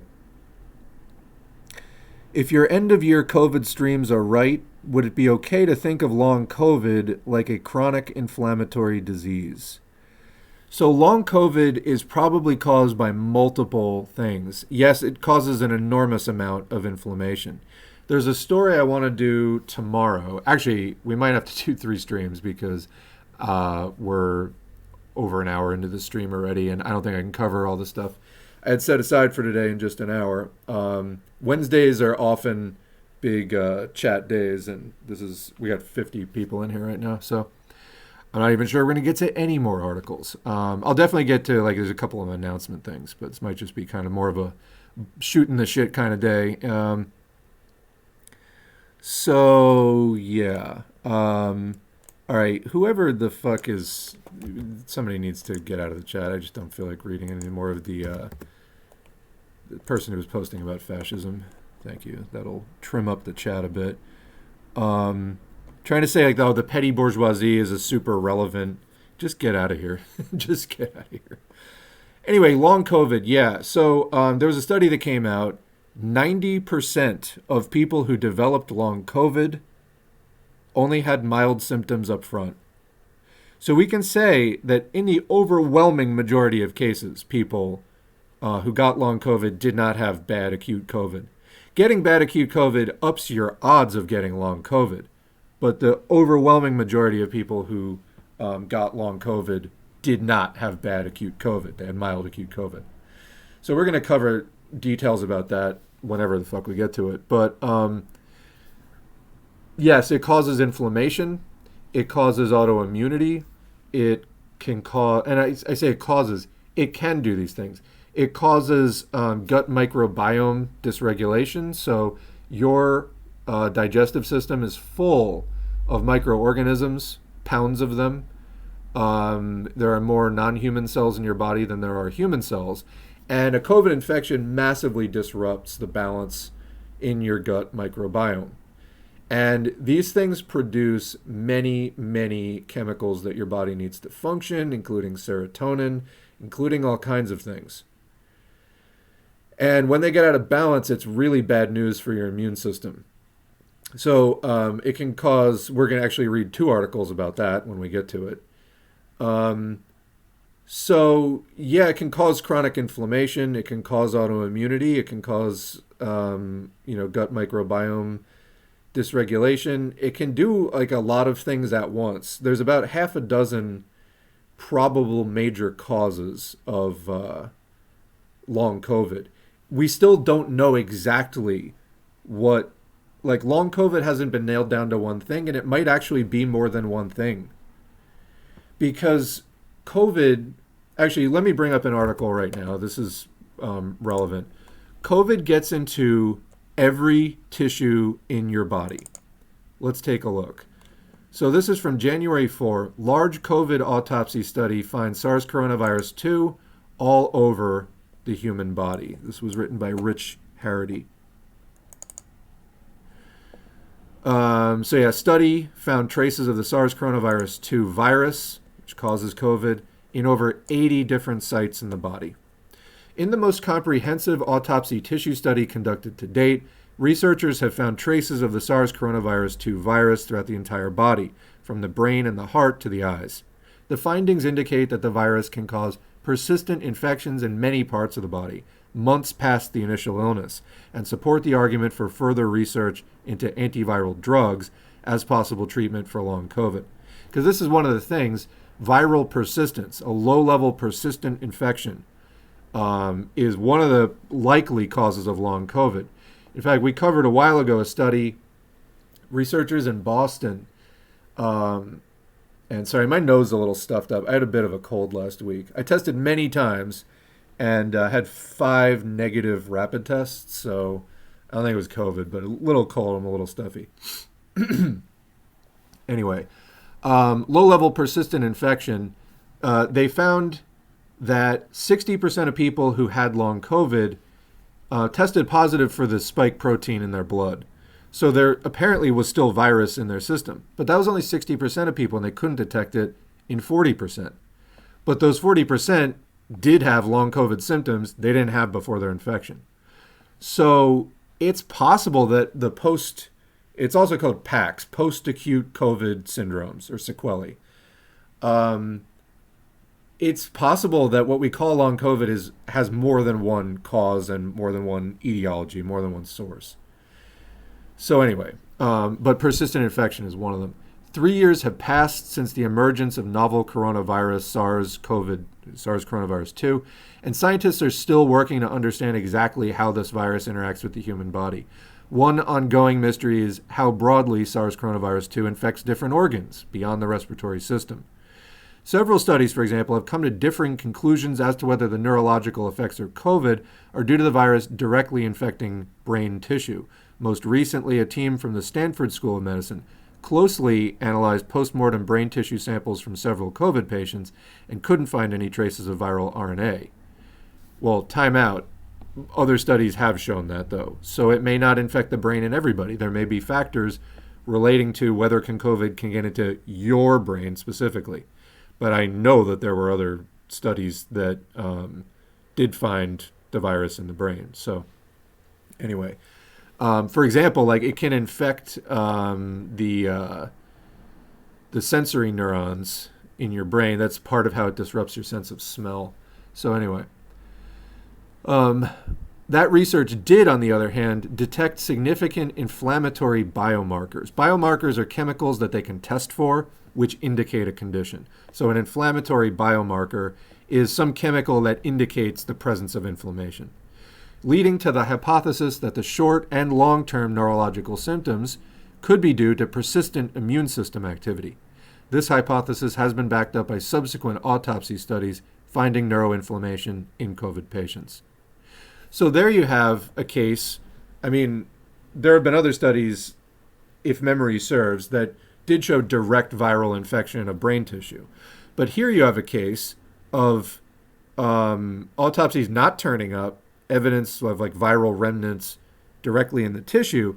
However, from some indirect effect, there was massive inflammation in the brain, regardless of the absence of a direct infection. So the infection somewhere else in the body was actually causing brain inflammation. Okay. This new research, led by National Institutes of Health, NIH scientists in association with the University of Maryland, autopsied 44 patients who died from or with, that distinction is largely meaningless, COVID-19. Meaningless why? We covered this in the year end, because all of the patterns are the same between from and with, and even in they died from something else, from something else, but with a COVID infection. The COVID precipitated the other condition to get as bad as it was. So it was a direct factor, if a secondary one, in the death. So yeah, from and with, you can really discard that at this point. The study focused on harvesting tissue soon after death from a variety of different locations in the body. Quote, our focus on short post-mortem intervals, meaning not waiting a long time after death, a comprehensive standardized approach to tissue collection, dissecting the brain before fixation, preserving tissue in RNA later, and flash freezing of fresh tissue, allowed us to detect and quantify SARS coronavirus 2 RNA levels with high sensitivity by ddPCR, polymerase chain reaction, and ISH, in situ hybridization, as well as isolate virus in cell culture from multiple non-respiratory tissues, including the brain, which are notable differences compared to other studies. Okay, this is what they did differently. The findings revealed SARS coronavirus 2 RNA could be detected in 84 different locations in the body. The highest burden of viral RNA was found in airway and lung tissue. However, the virus was also detected, and I would add, in large quantities per all the other research we have on this, in the brain, gut, heart, kidney, eye, adrenal gland, and lymph node. And it can get into other systems as well. The tissue tested came from patients at different stages of infection, from the earliest stages, less than 14 days after symptom onset, to up to 9 months after the acute disease, so long COVID territory. The highest viral burden was unsurprisingly found in those patients at the earliest stages of an infection, but 14 of 27 patients beyond the 2-week mark still showed the presence of virus in at least one non-respiratory tissue analyzed. So this is what we know, is that different tissues in the body can serve as viral reservoirs. The gut is a common one, but this is also thought to contribute to why people get different symptoms with long COVID. There are certain symptoms that are very common among people. Brain fog, fatigue, muscle pain are some of the most common ones. Problems sleeping, some other things are common. Heart problems, common. Lung damage, lung pain, gasping for breath, shortness of breath later on. Those are common. But some people get a lot of digestive symptoms, for example, while others get none. Some people have really bad immune symptoms, like their immune system stops working for about a year. Other people don't have as much of a problem with that. So it's thought that where the virus makes its home in your body on a more long-term basis can affect the manifestation of the long COVID and account for those variability in the effects and symptoms. While the study's findings are certainly striking, what they mean is still unclear. I feel like this article is sort of downplaying like lots of existing knowledge. We've covered this for like 2 years now. All the patients included in the research were older, unvaccinated, autopsied during the first year of the pandemic, and suffered from many comorbidities. I mean, so do most people having problems with this. It's just, yeah. So it is unknown whether new variants of virus spread through vaccinated younger people in similar ways. Okay, it's also, we have no reason to think that it wouldn't, but yes, we don't have exact visual confirmation of that yet. Nevertheless, what this study does clearly illustrate is the potential for SARS coronavirus 2 to spread through tissues across the entire body, including the brain, and the researchers are now asking whether this could play a role in which patients experience long COVID. The next step is for the research team to gather post-mortem tissue from deceased long COVID patients to understand whether the virus can be found months after an acute illness. This is part of a larger project dubbed Recover, researching COVID to enhance recovery. We've been covering that for a while. It's a bit disappointing to hear that that's just the step that they're on right now. But alongside the tissue pathology work, pathology is disease, the Recover project is running a clinical trial testing the efficacy of antiviral Paxlovid in treating long COVID patients. So the thought here is if long COVID is caused in at least many people by persistent viral infection, maybe the antiviral would help clear it up. Although you can also get organ damage, which might just take months and months to heal, even after the virus is gone. The hypothesis is that if long COVID symptoms are triggered by persistent SARS coronavirus 2 infections in certain parts of the body, then trying to eliminate the virus with antivirals should improve those symptoms. The Paxlovid long COVID trial is set to begin this year, and the Recover project is slated to run up to 4 years. So anyway, yeah, inflammation. COVID causes a ton of it. Covered this before, how the spike protein, which is, the thing jutting out from the virus, is not just what it uses to unlock the cell through the ACE2 receptor or other receptors on your T cells. The SARS coronavirus 2 directly attacks and kills T cells, just like HIV. Not to the same extent, but it does do it significantly. But that spike protein can also, it's like a skeleton key that can get into your ACE2 receptor and open up the cell that way. But it can do other shit too. The spike protein, we covered this in a William Haseltine story out of Forbes. He's a good journalist over at Forbes covering COVID. It can directly initiate pro-inflammatory processes by interacting with immune cells, meaning inflammatory processes are a natural part of your immune response. At certain stages of your healing response, inflammation is needed and good. Too much of it on a chronic basis will aid you and make your tissues break down. But during an infection and certain other things, you actually need the inflammation. So you have that potential in your body. What you don't want is to eat pro-inflammatory foods and engage in pro-inflammatory behaviors to trigger inflammation where you don't actually need it. SARS coronavirus 2 does that. The spike protein can go up to those cells that can initiate those inflammatory processes, and using its little spike protein wand, jiggles it in the lock, and they start producing their inflammatory response for no reason. So yeah, there's definitely inflammation is a strong component of this. Hopefully that answered the question.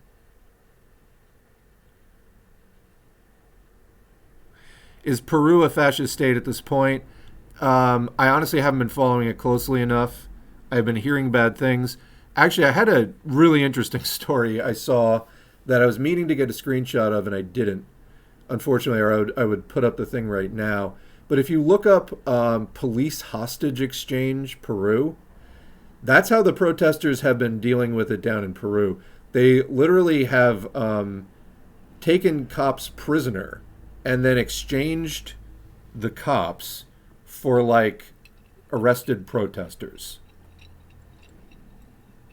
So that's how they're dealing with that.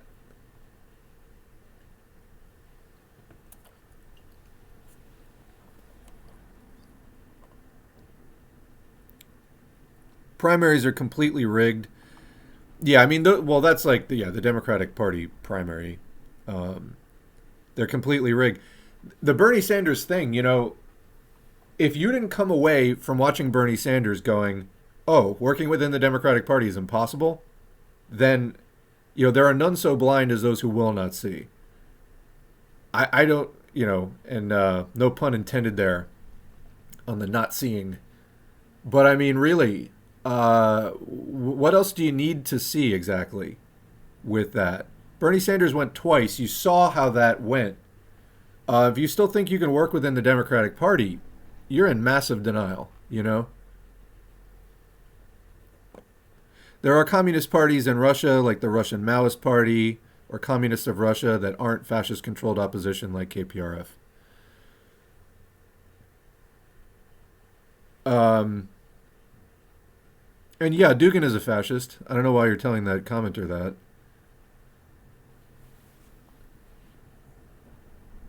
You know, I've been seeing things even about KPRF, which does not look like a good party at all. We've covered the anti-LGBTQ stuff. They get on board with, they tail Putin on basically everything. Even that said, for how bad they are in those demonstrable ways, I've been seeing reports of various KPRF members being arrested for like just saying something bad about Putin here and there. Comrade Dima Shpakova follows that stuff constantly on Twitter and sends me stuff about it. And I don't always get into it because most of it's in Russian. And but anyway, there is a lot of content out there about some of the struggles going on in there. Is the KPRF going to be a vehicle for bringing back for a second proletarian revolution? Yeah, I mean, they seem to be more interested in tailing Putin and giving cover to the Russian bourgeoisie's wars and things right now. So I don't know. Oh. Okay, you were saying Dugin. You were saying they need to be banned because they were saying Dugin isn't a fascist. I understand now. Yeah, I was kind of surprised to be like Dugin isn't a fascist. I'm like, yeah, pretty sure he is, but okay. All right, we're on the same page now. I think my favorite thing about S4A is the focus on the application of theory. Well, that's my favorite thing too, because that is the point. That's the point. You know, scientific socialism. In science, you don't just study chemistry theory and then never do experiments and then never apply what you learn in the experiments into engineering applications. You do that. And it's the same thing, but with society instead of chemicals. So there you go. It's social change on a scientific basis. Predictable. You know, Marxism holds that class struggle is the key. Obviously, it is interrelated with other statuses, the national struggle, and, you know, religions and, anyway, other things that bigotries get formed about for divisive purposes that help the capitalists. But, using class as the center point and then incorporating other things from there as well. It's the ability to cause social change in a predictable scientific way. That is the whole idea. Yeah, I'm glad that I did kick that person out, claiming Julius Evola isn't a fascist. I mean, Julius Evola will tell you he's a fascist, or, if he's still alive, would tell you he's a fascist. That's just a bizarre claim to make. Julius Evola was a fascist mystic, much like Dugin today is like trying to, turn Orthodox, like sort of revive Orthodox Christianity into a vehicle for Russian fascism. Evola was kind of like tinkering in the same stuff for fascist Italy back in the day. I love these Kremlin-funded propaganda channels. The Kremlin hasn't been socialist in a very long time. Openly, not for 30 years, and arguably not even for longer than that. So, dumbass. You're a giant dumbass. I don't know what else. Try and keep up. I know it's hard, but you've had literally 30 years. You think the Kremlin is funding fucking communism. Get your head out of your ass. Fucking morons. It is nice talking to the rest of you who actually have some clue what's going on in the world. Then you get these deluded liberals who see a hammer and sickle and think Russia. Try and keep up. Okay? It hasn't been 1991 for a very long time. The problem is every communist party thinks they are the vanguard when they don't have the capability to pull off what a vanguard can do. Maybe one day, but we need to develop class consciousness more and get people involved in multiple areas of class struggle. I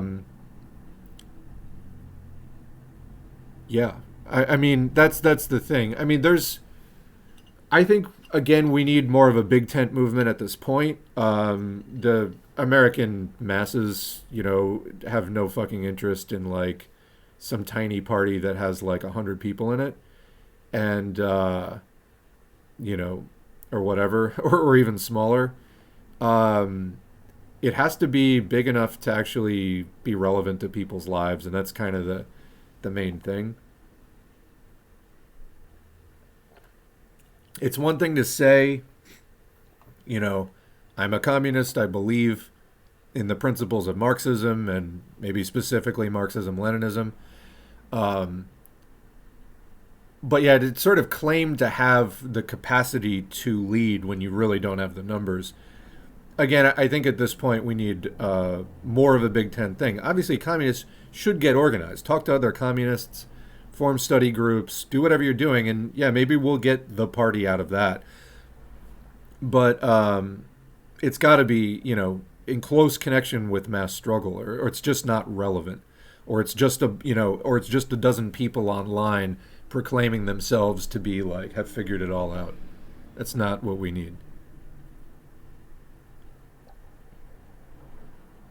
The welfare scandal in my state, along with Cop City in Atlanta, has made the leftists in the South, at least from my observation, communicate more with each other. Not communism specifically, but it's a good start, all things considered. It's exactly what I'm talking about. See, when there's things happening, people get out, they network, they communicate, they share ideas, they get hope and optimism, and they find new find new opportunities to push ahead and push forward. When you're demoralized and looking down and you feel beaten, you don't see all those opportunities and you're not networking as much and you want to shrink back. Yeah, we need to keep the forward expanding momentum going, and you know that's exactly what I'm talking about. Yeah.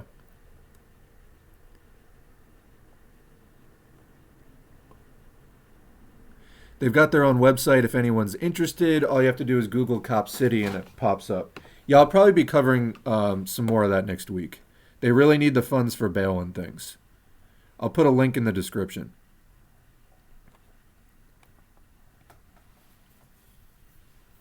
Police is the largest criminal organization in the world, rivaled only by the U.S. military. Gangsters, all of them. Yeah, I mean, there's that chart. Let me see if I have a copy of it. But the funding, if the U.S. police were a military... Let's see. Whoops. That's a USSR 100-year anniversary. That's not what I was looking for.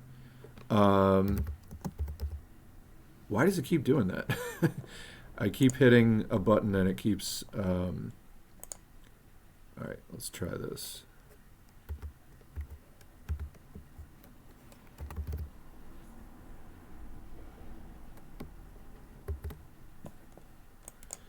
Let's try budget. Well, I don't know what I saved this as, but yeah, if you look up the U.S. police budget, let's get the other screen back up. If you look up the U.S. police budget, it's basically like world militaries. The U.S. military budget is by far and away the most. It's like the next 20 combined. Then China is like a third of the U.S. military budget, maybe 2/5. And then right after that is the U.S. police budget.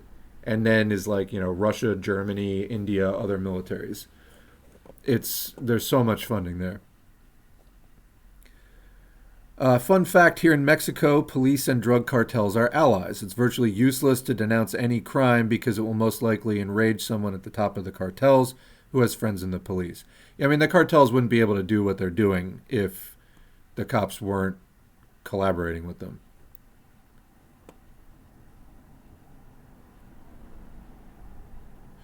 Right, the 90s had... Oh, this was back when we were talking about the cartoons. The 90s had the whole extreme, where it's just an X-T-R-E-M-E tone to things. Yeah.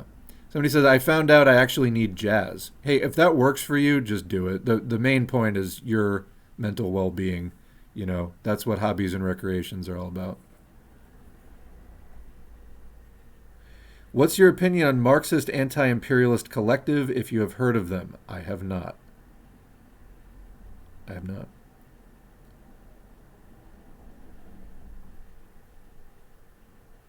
EZLN is a leftist revolutionary organization that struggles for indigenous rights in Mexico. Some people, especially in the first world, claim that they're anarchist.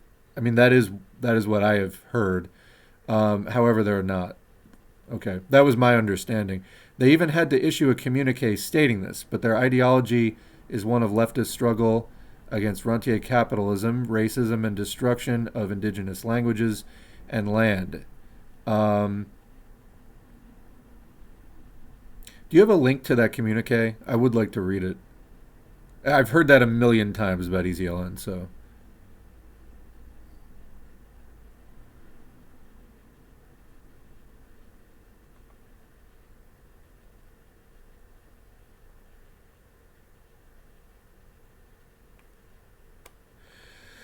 Second Thought has always been a compromise character. Mostly he does it so he can reach a broader audience, especially he built his channel on the premise to radicalize the Bernie bros. I mean, to be honest, like, that was some of what I was doing as well, because you have to work with the left you have, kind of thing. And yeah, people who are somewhat politically engaged, some of them are super invested in like liberalism. You may not really be able to reach them. But some people who like just showed up to the Bernie thing because he was talking about some things they're struggling with financially and they're not already real invested in like the Democratic Party or whatever, yeah, you may be able to reach them. In fact, that was a lot of the early viewers of S4A, I believe. So, yeah. Well, not just my belief, but I mean, my belief is that a lot. I know there are definitely quite a few that I spoke to. And I have to assume that there were many more who I didn't speak with directly. Counter revolutions are more violent than revolutions.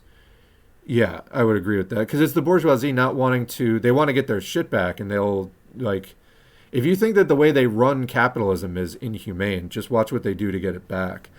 Some say World War II was like a counter-revolution against the USSR. It fully was. I mean, yes, it was also an inter-imperialist war, but it was also an anti-socialist war, for sure. I mean, look at fascism. It was like explicitly like, we are here to kill the commies kind of thing. Hitler was all about that, etc. Like, it was explicitly an anti-Marxist war, for sure. Yeah. I mean, after World War One and the Russian Revolution, there was a 5-year war.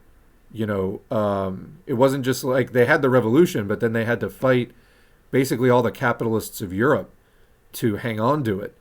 And then, everybody took a pause to rebuild their countries, and then it started up again. Because, yeah, they can't tolerate the existence of a socialist country. It's a bad example. Gives the other proles ideas. And material aid, So, yeah, they don't want that. The U.S. blockade on Cuba is a violent counter-revolution. It's certainly violence, and, yeah, it's anti-communist violence, definitely. That is intended to end the revolution and reinitiate capitalism, yeah.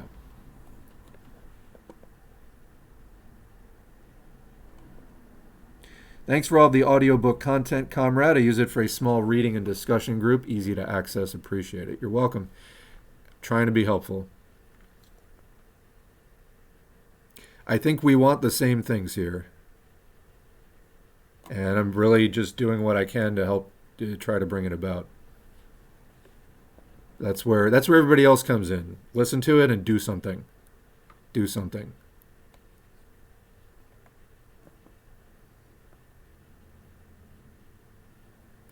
Yeah. I even watch Brianna Joy Gray and Revolutionary Blackout, and even their chat is very malleable to leftist action.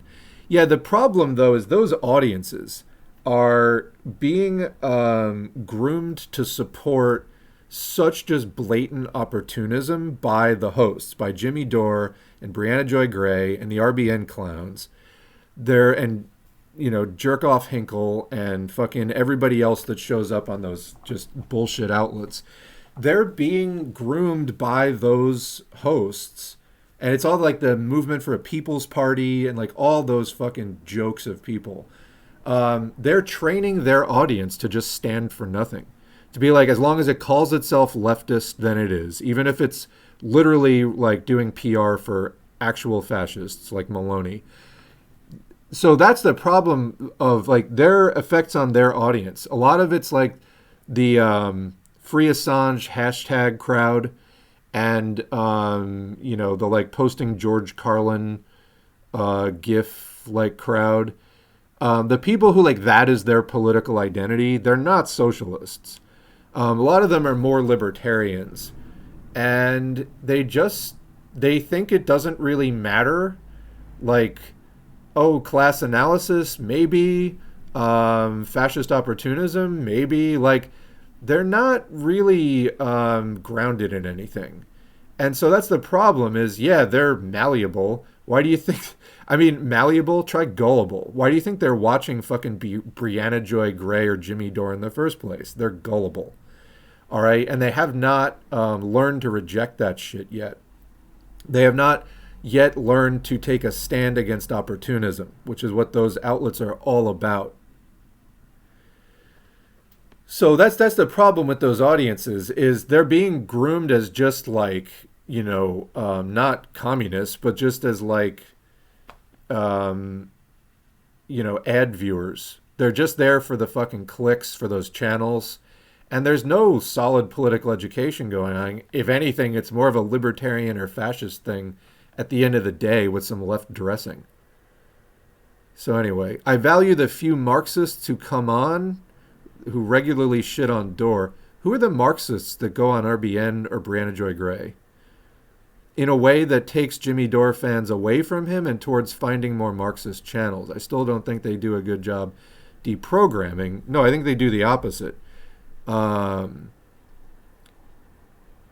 So yeah, I wouldn't really agree with that assessment. I think that those audiences, it's when people get out of those audiences that they have a chance to actually get educated. While they're in those audiences, they're going to be, somebody like Jimmy Dore is just going to model shifting with the wind and going for right wing, clicks and donation money.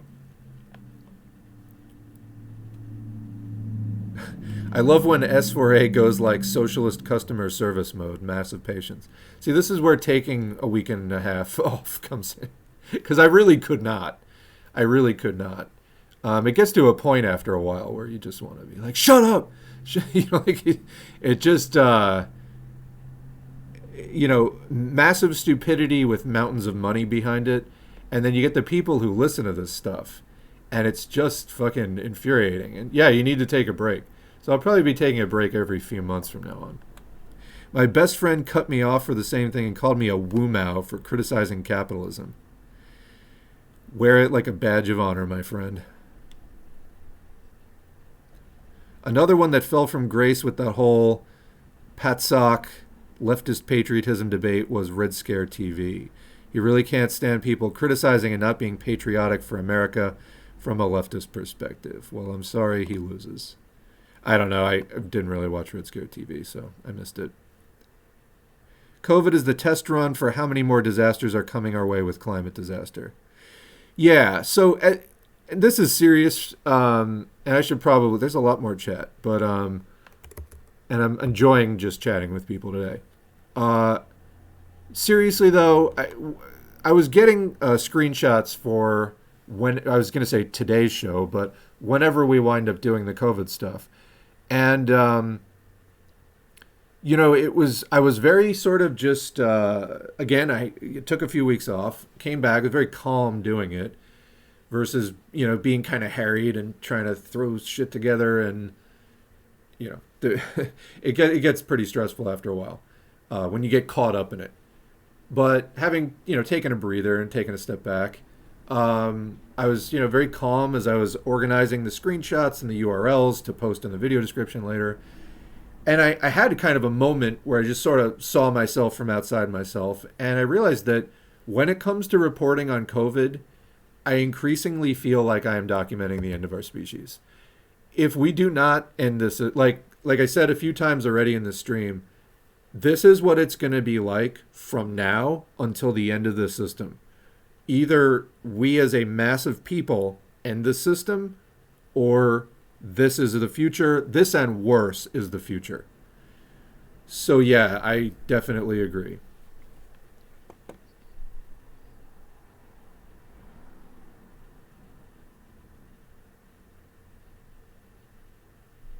My friend who got COVID had a very bad time with his bladder mid-infection. We were just covering that in the last stream. So COVID directly infects the kidneys, which of course process and filter fluids and create urine. And yeah, there was a study about, here, let me see if I have the thing still, but urinary urgency and COVID infections. No, I don't have it. Yeah, that's a thing. COVID can do that. He freaked out a few times thinking he was maybe having issues with a urethral stenosis, but thankfully he's better now. It seems it was his already present overactive bladder issue made worse by the disease. Yeah, he has normalized ever since he finished his 14 days recovering, but he will go to a urologist to see the full picture and get all his questions answered. Be prepared to self-advocate, because the long COVID thing, a lot of doctors are just way behind on that. But yeah, that's a very real effect from COVID. And, having urinary urgency is a bad quality of life issue. I got COVID in September and last week got a cold, and I felt like my T cell count was really low and I felt really bad with it. So that's what we're seeing, is people getting hit hard by regular diseases, but your immune system is kind of wiped out from the COVID. So actually, I have an article. I was planning on kind of like going through all these in sequence, but let's do a couple here about, here it is, streptococcal adherence. Boom. Okay, so this is from the Journal of General Virology. This is an instance of another coronavirus, NL63, enhancing streptococcal adherence to epithelial cells. So epithelial tissue is like connective tissue, and streptococcal is like the shape of a kind of bacteria. So in this case, they were talking about Streptococcus pneumoniae. Guess what disease that causes? Pneumonia. So this is one of the things also back in the original Spanish flu pandemic of a century ago, is that people weren't necessarily dying directly from it. Oh, I mean, they were, but they were also getting secondary pneumonia infections. And so infection with this other coronavirus, obviously it's not SARS, but it's in the same family. Well, let's just read the brief abstract. Understanding the mechanisms of augmented bacterial pathogenicity. That means ability to create disease. Augmented means increased. So increased bacterial ability to cause disease in post-viral infections. So you get a viral infection, then afterwards, increased ability for bacteria to cause disease in your body is the first step in the development of an effective therapy against it. This study assessed the effect of human coronavirus NL63, human coronavirus NL63, on the adherence of bacterial pathogens associated with respiratory tract illnesses, common pathogens that cause respiratory illnesses. It was shown that this coronavirus infection resulted in an increased adherence of Streptococcus pneumoniae to virus-infected cell lines and fully differentiated primary human airway epithelium cultures. So the fully differentiated human airway epithelium cultures, that's a culture involving human epithelial cells of the type you would find in the airway. The enhanced binding of bacteria correlated with an increased expression level of the platelet activating factor receptor, but detailed evaluation of the bacterium PAFR interaction revealed a limited relevance of this process. So they found something that it correlated to, but it seems like it had limited relevance, so there may be another cause to it. Bottom line, getting infected with this thing made the bacteria able to bind more easily. So there's, again, just another reason why you don't want to fuck around with this stuff. While we're on the subject, I'll finish the chat for today, but let's just do another one. I have some like long articles, but covered that. What else can we throw in here? Yeah, a lot of these are longer, and then there's a bunch on China. So I'll get to that in a lump later. Let's look at, I think, a fairly short one about reinfection. Yeah, this is pretty short. All right, so this is from Harvard Magazine. Rising Risks with COVID Reinfection by Jonathan Shaw from a month ago. The risk of hospitalization, organ damage, and death rises markedly with repeat COVID-19 infection. Assistant Professor of Medicine Amy Barzak shared a Nature study that used data from the Veterans Administration to assess the cumulative risk of post-infection effects in people with 1, 2, and 3 or more SARS coronavirus 2 infections as compared to non-infected controls. And we've covered that study before. The data show, hey, they got it right. Data is plural, folks. The data show, it's plural of datum, which means like a data point. The data show a consistent pattern of increased likelihood of hospitalization, cardiovascular effects, clotting and other blood disorders, diabetes, fatigue, gastrointestinal distress, kidney damage, mental health effects such as depression, musculoskeletal damage, neurological deficits, so cognitive impairment, and pulmonary or lung damage with each episode. Prior infection does not change the course of disease in subsequent infections, just the risk of severe complications. So, in other words, prior infection, it's not going to change the progression of the symptoms, but the likelihood that they will escalate to a bad place increases. That risk is connected to baseline health status, including comorbidities such as obesity and other pre-existing conditions, and it increases with age. So they have a graphic listing that there. Host factors. So you're the host for the virus. Time since previous infection is a factor because immunity wanes over time, although now it can just reinfect you like within weeks. Vaccination status. Vaccination post-infection confers additional protection.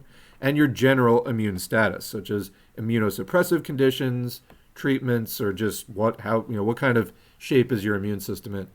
A virus factor is a match between the variant that caused the initial infection and circulating variants. There are so many variants now that your odds of getting the same one twice are kind of low. But even if you do get the same one twice, you can get reinfected, though your body is probably best poised to deal with one that you've already been infected with.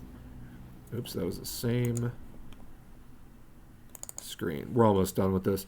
A person's general immune status is another significant risk factor. People with, we were just talking about that. And then so she said, for people who have normal immune systems, it's much less likely that they're going to be reinfected with the same variant than a new variant that's able to evade detection by their previous antibodies. So that's kind of what we're just saying. Reducing your risk of repeat infections. How? Boosting with the bivalent vaccine, minimum of 3 months after previous infection. Although I've seen some people say 1 month, so I don't know. Mask in high-risk settings. I would say just mask. Every setting is a high-risk setting. Just mask all the time when you're out in public. To protect themselves and others who may be at higher risk. Can we just stop doing that? Just everyone is at high risk. Such as elderly relatives or anyone. People should boost with a bivalent vaccine, mask, and consider the use of... These are so weak, I have to say. Consider testing before going to a super spreader event.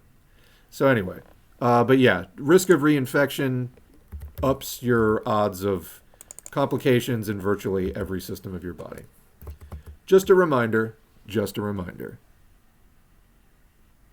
Off topic, but I've been enjoying your mod Shakespeare's streams lately too. Just giving a shout out. I didn't even know Shakespeare streamed, to be honest. Shakespeare, I guess, couldn't make it today, but yeah, no, Shakespeare does good modding for sure. Peru, ever since the 90s, has been a fascist state. It just has different flavors and tones of fascism. All right. A lot of people want to justify their presumption that all other countries did socialism wrong without trying to tackle their own years of xenophobic programming.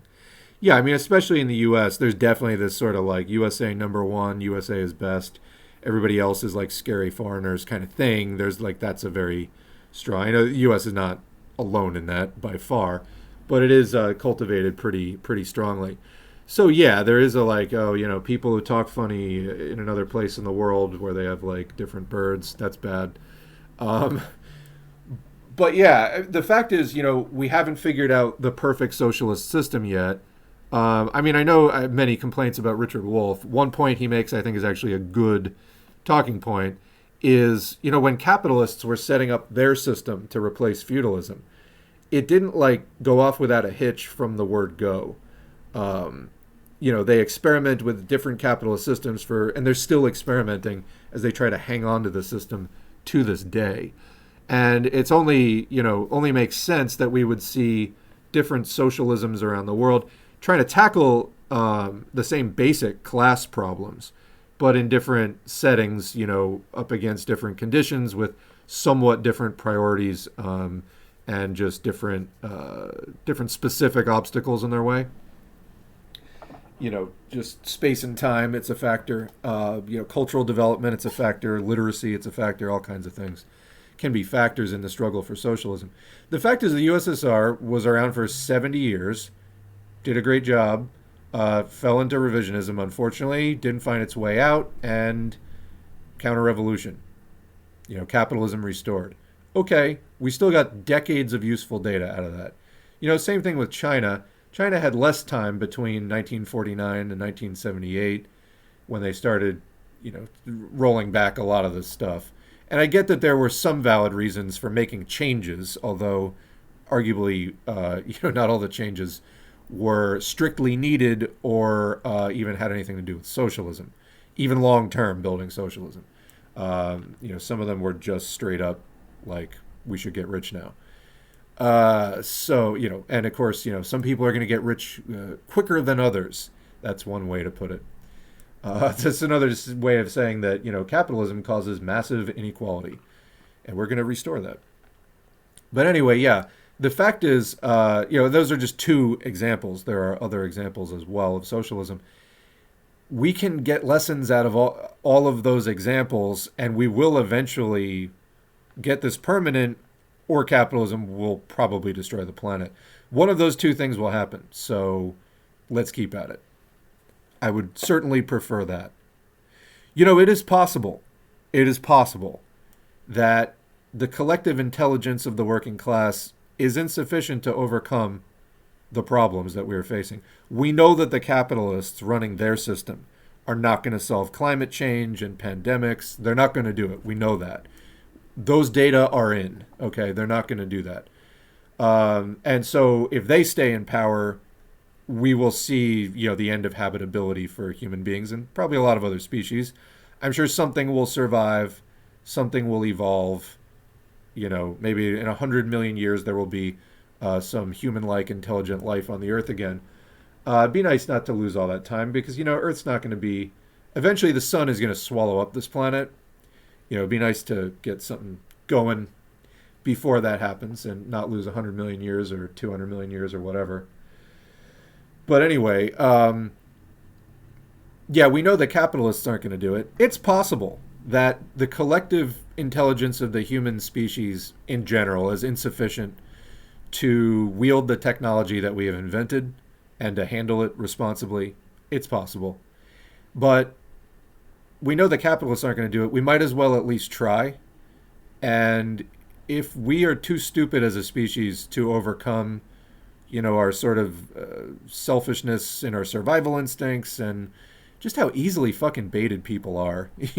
People get jealous. There's a lot of pretty extreme emotions in human psychology.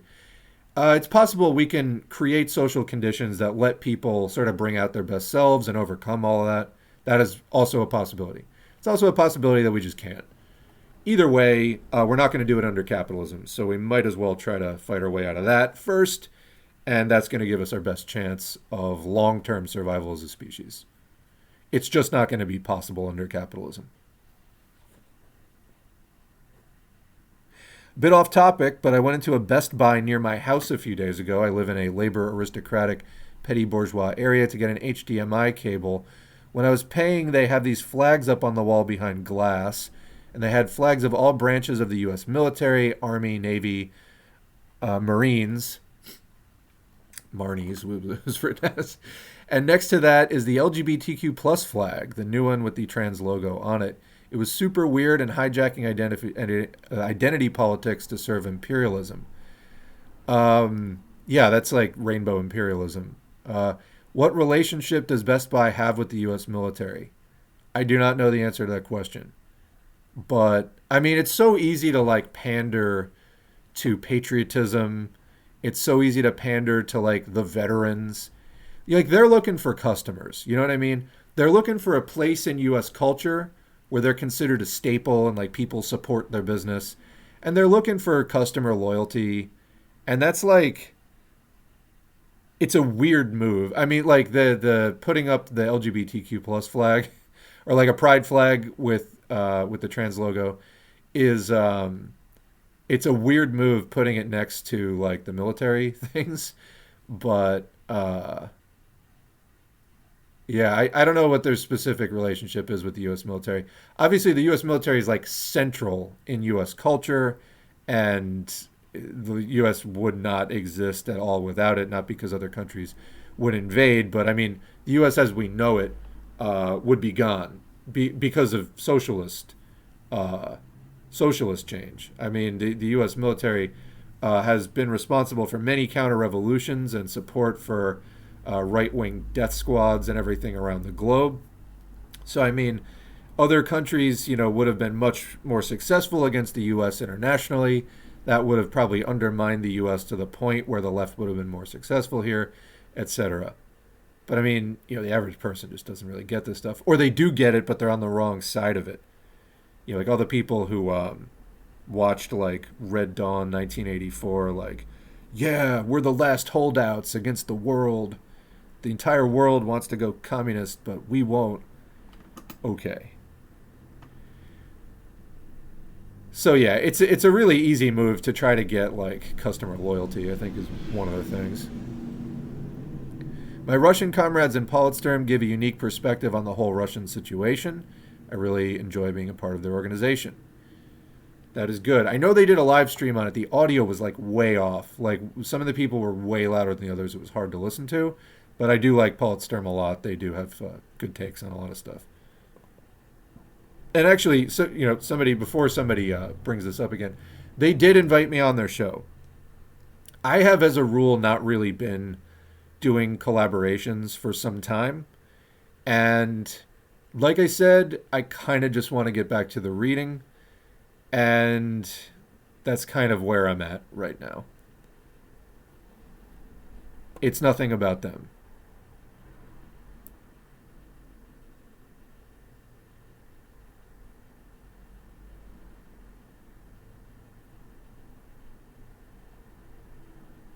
I read theory to argue back and forth with people online on whether the petty bourgeoisie is a formidable class today in the U.S. It is not.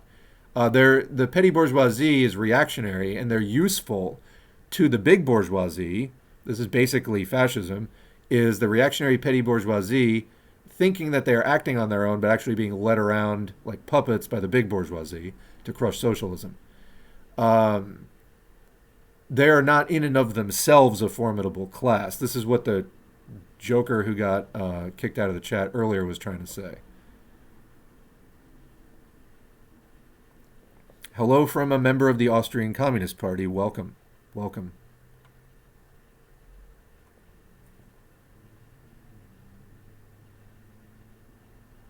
It's worth considering a lot of the StopCopCity people are anarchists. Yeah, unfortunately, there's a lot more anarchist. Like, this is when I was talking earlier about developing a better left in the U.S., a less anarchist left would be up there, you know, more effectively anti-fascist, more effectively anti-imperialist, more effectively internationalist, anti-chauvinist, anti-nationalist. Less anarchist, I would definitely put up there. Anarchism is petty bourgeois individualism. Okay, it's a product of that kind of individualist sort of superhero mentality. Yes, there's a collectivism to it, but it's puts the individual above class in a petty bourgeois kind of way. It's not, you know, I've thoroughly considered anarchism in the past. and moved on from it because I was just like, how do anarchists take power? There's no blueprint here. It just didn't make sense.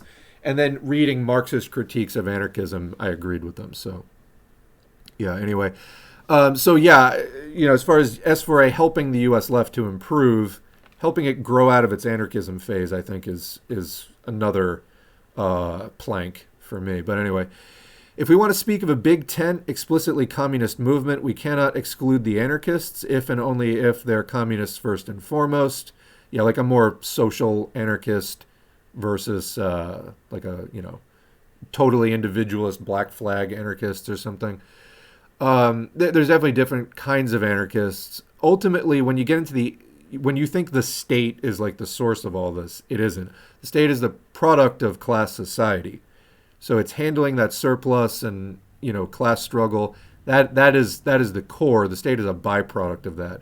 They try to put it first, and you can read like Stalin's Anarchism or Socialism is, I think, a pretty good. It's kind of long, but it's a pretty good breakdown of that. But I mean, even Marx and Engels wrote against anarchism regularly. It's not like people sometimes are like, oh, Marx was more of an anarchist, or like anarchists can be Marxists. No, they fucking can't. All right. Now, I know a lot of anarchists, their heart's in the right place, but anarchism as an ideology is not going to take you where you need it to go. It really isn't. All right. Again, I say that as somebody who did fairly deeply consider it for a while. And just had to move on eventually, and I'd like to encourage more people to do that. But that said, anarchists do get involved in a lot of DIY projects, and there's a lot of anarchists out there who are laudably, admirably involved in real-world struggle. There's an easy way to shift that balance. If you're a communist, get out there too, and then it won't just be the anarchists. So yeah, I agree. And, I don't encourage that kind of like, that's not going to be, when you're trying to do an action like StopCopCity stuff, that kind of like left infighting is not going to, that's not appropriate there. So don't do that. But, over time, I would like to see more people move away from anarchism, but don't like pester people about that. When you're doing an action, you need unity then.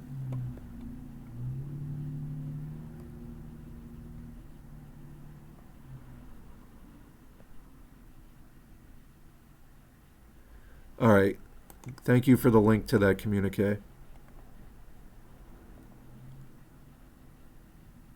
To be fair, over 10 plus years ago, the only places I could really go on the left were those progressive libertarian alliance circles.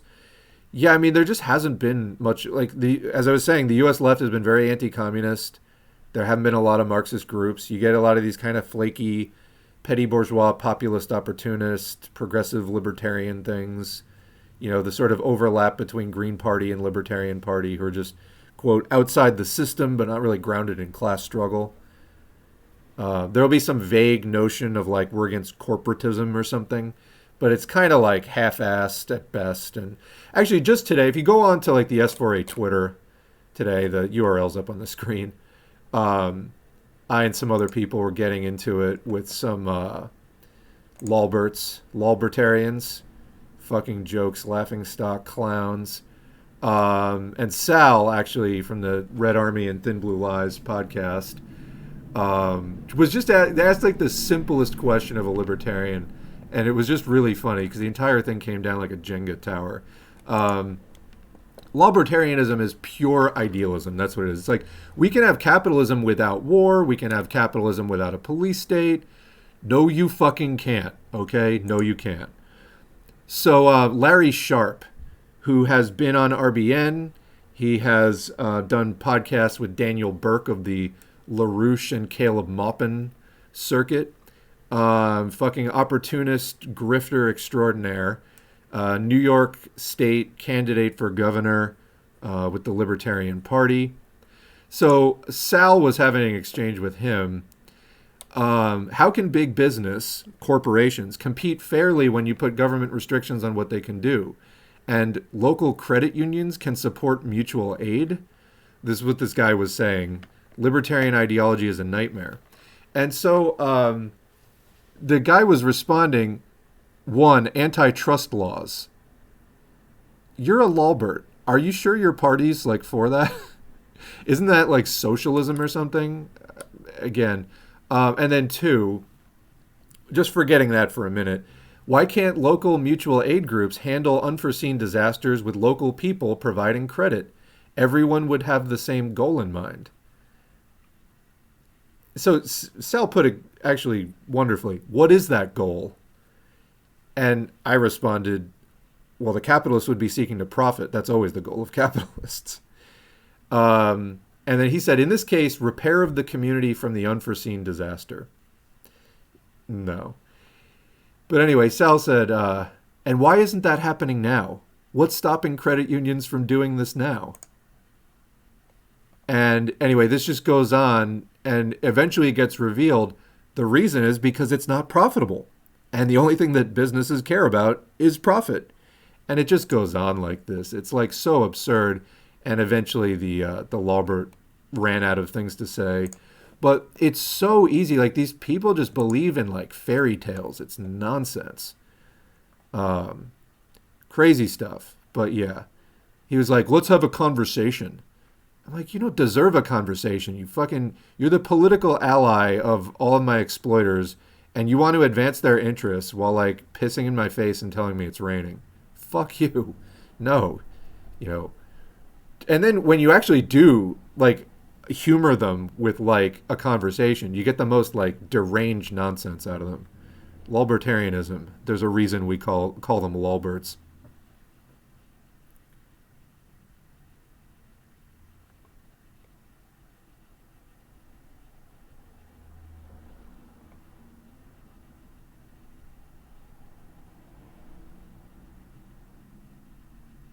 Aren't the petty bourgeois like middle class? Union leadership.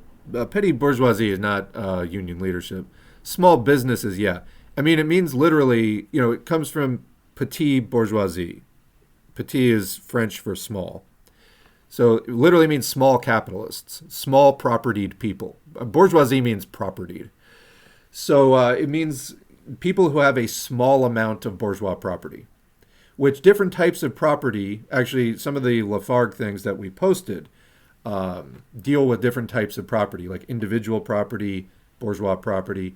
In the Communist Manifesto, it says specifically, abolish private property, by which they mean bourgeois property, the type of property arising in capitalism. All right. So petty bourgeoisie are people who have small amounts of capital. So they're capitalists, but they're small time. A lot of the day of the petty bourgeoisie has come and gone. I mean, back in the earlier days of capitalism, there's a lot more petty bourgeoisie.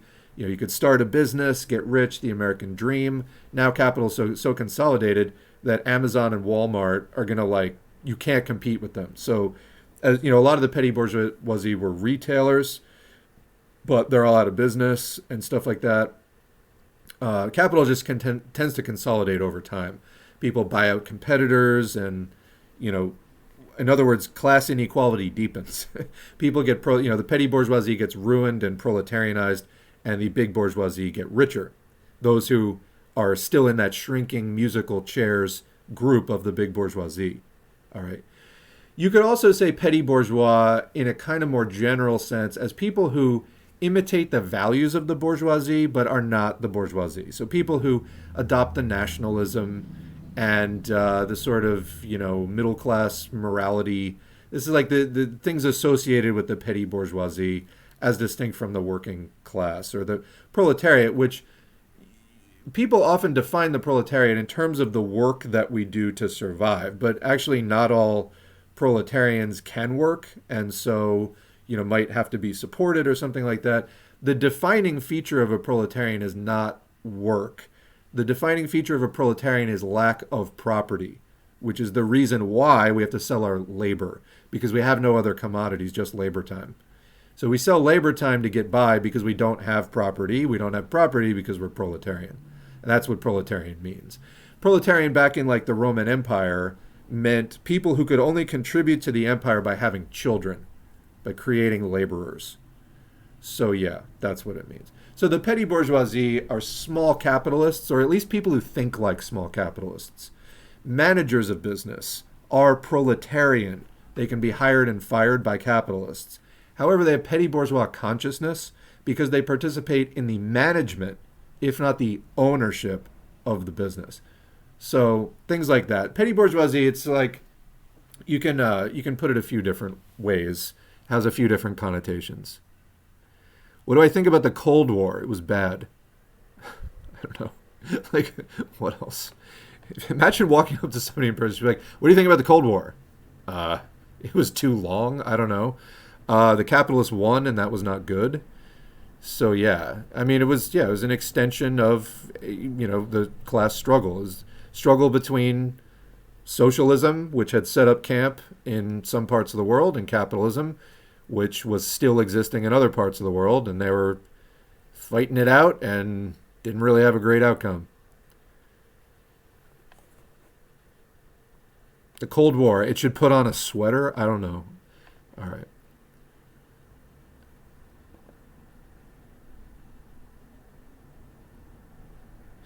Do you plan on doing more comments while doing audiobooks again? You should read the second to last community post. Shakespeare has spawned. All right, just in time to see the end of the stream. Welcome, Shakespeare.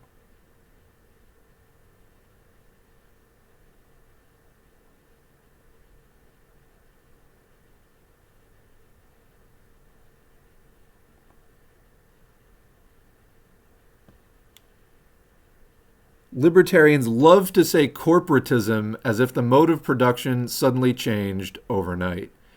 Yeah, so as I tweeted out earlier today, corporatism is how LOLberts lie to teenagers about capitalism. Okay?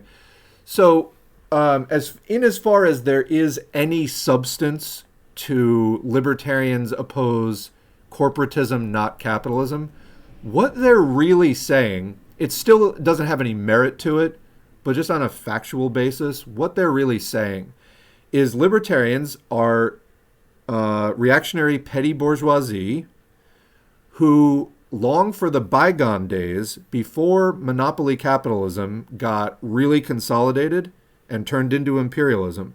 They want that like 19th century ascendant capitalism when you could be petty bourgeois and like just exploit, a dozen workers and like live pretty well and you were a quote honest business and all that kind of stuff. Those days are gone and they're not coming back for any LOLberts listening to this currently. All right? Because history moves forward, not backward. You can, in a reactionary way, struggle with great difficulty to temporarily turn back the wheel of history a few notches. However, you will do so at the cost of great sacrifice, and it will eventually snap back forward anyway. So any gains you make will definitely not be permanent because capitalism moves in a direction of greater and greater consolidation. So libertarians represent that, Americana, the American dream part of the American mythology, that you can, start a small business and, make it big and be prosperous through small business ownership and all that kind of stuff. Those days are fucking gone. They're not coming back. That was a transitional phase in capitalism. It was never going to last.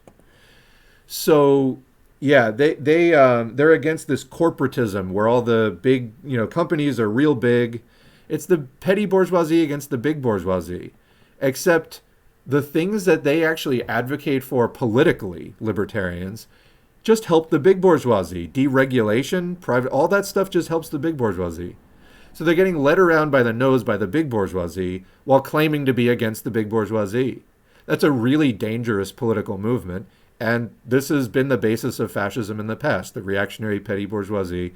During times of crisis for capitalism, they don't understand historical materialism. They don't understand historical progress in terms of property consolidating, ascendant, Wild West capitalism becoming monopoly, consolidated imperialism.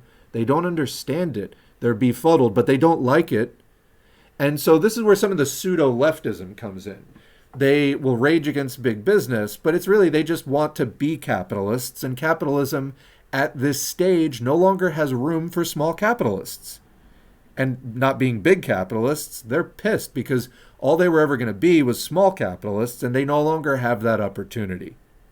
So that's the whole corporatism thing. It's like their word for monopoly capitalism, which they see rightfully as keeping them out of the sphere of competition. What they don't understand, and should, if you can teach one of them this, I've yet to really do it, but I think there's something just organically wrong with people who become libertarians.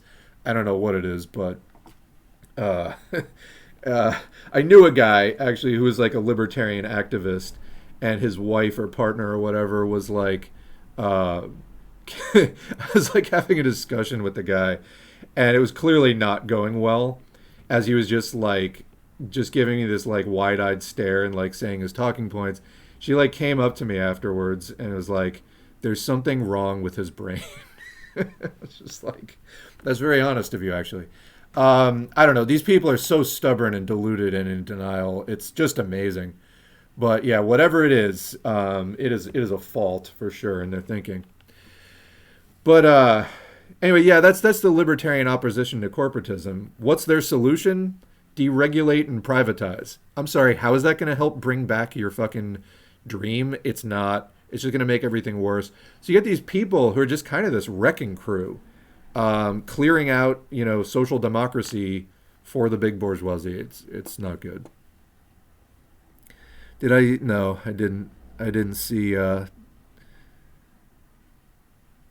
No, I'm kind of through with Pat Sock takes, to be honest, against Lula or otherwise. They're shit.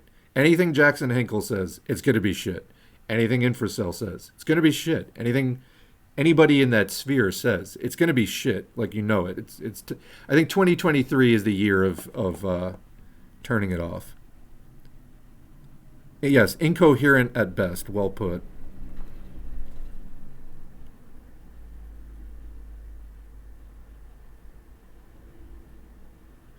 Don't right-wing populists like Tucker Carlson usually represent the petty bourgeoisie?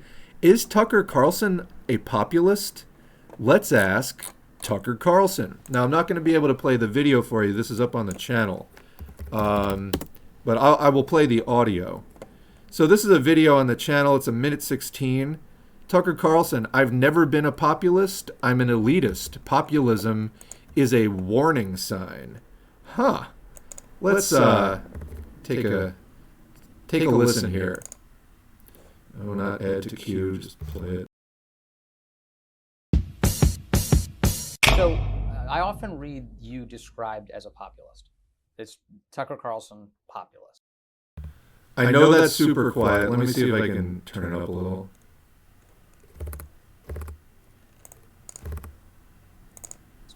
Are you a populist? No, I've never been a populist. I'm an elitist in the sense that I believe that all societies are hierarchical. Dogs are hierarchical. My dogs are. All dogs are. All animals are hierarchical. There's always... Wow, great point. Are we dogs? I don't think I am, but anyway. This is like, I guess lobsters became too ridiculous, but like dogs are hierarchical and? Someone in charge. So I don't believe in pure egalitarianism at all. I've never made that case. What I think is that populism is a warning sign that your system's about to collapse. Populism is the last stop before dictatorship, always. And so the second you get a populist movement brewing, you need to stop and ask yourself, what gave rise to this? What did I do wrong that allowed space for this? But no, my argument is not against elites. My argument is against the shitty elites we have, who have no... That's it in a nutshell. Like Tucker Carlson just told you, I'm not a populist, I'm an elitist. I believe in hierarchies because dogs have hierarchies. Wonderful reasoning. And that populism is a warning sign that your system's going to collapse. And the reason he says that we're getting populist things now is because our elites are incompetent. and we need better elites to manage the system. Otherwise, all of us rich guys are going to lose our shit. And I should be one of those people, and I think I can do it better. I think I can keep the poor people down better. That is what he is saying. No idea what they're doing and won't admit it, who are small-minded and who are very different from previous generations of elites in the following way. They feel no responsibility to those below them. That's like, just rub that in at the end. That's a wonderful closing note. And you know, today's elites, man, they don't have any sense of responsibility to those below them. First of all, implicitly, they have a right to be, quote, above other people, to be exploiting and ruling their lives. And that, second of all, in the past, you know, the elites, I guess, were more graceful and had a better sense of the responsibilities of ruling society. We need to go back to that. You know, like, where would you like to go back to, Tucker? To the Ludlow massacre, where the Rockefellers gunned down striking workers and their families in Colorado? Would you like to go back to the Trail of Tears? Like, where would you like to go back to where the elites were so fucking just? Fuck you. Anyway, so, the petty bourgeoisie often, like, will be attracted to stuff like that. But, yeah, he himself, I mean, it's... People want to think he's populist. He isn't. Just to clear that up. Anyway, good comment.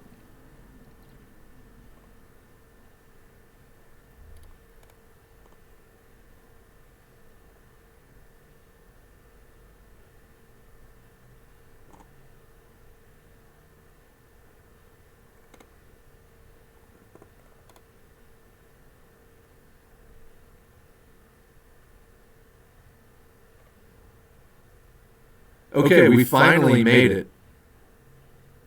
Oh, I know why. Let me, there we go. All right, we finally made it to the end of the stream. Before we close out, let me actually end with the stuff.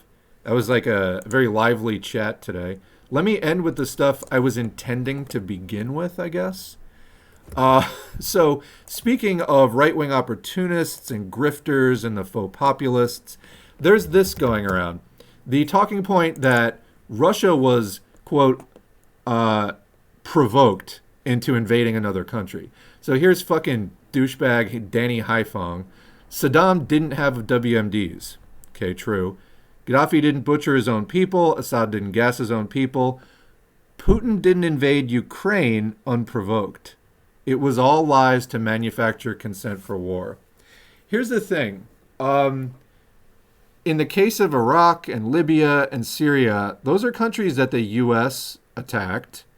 Okay, and you're saying that there were false pretenses under which those invasions were done.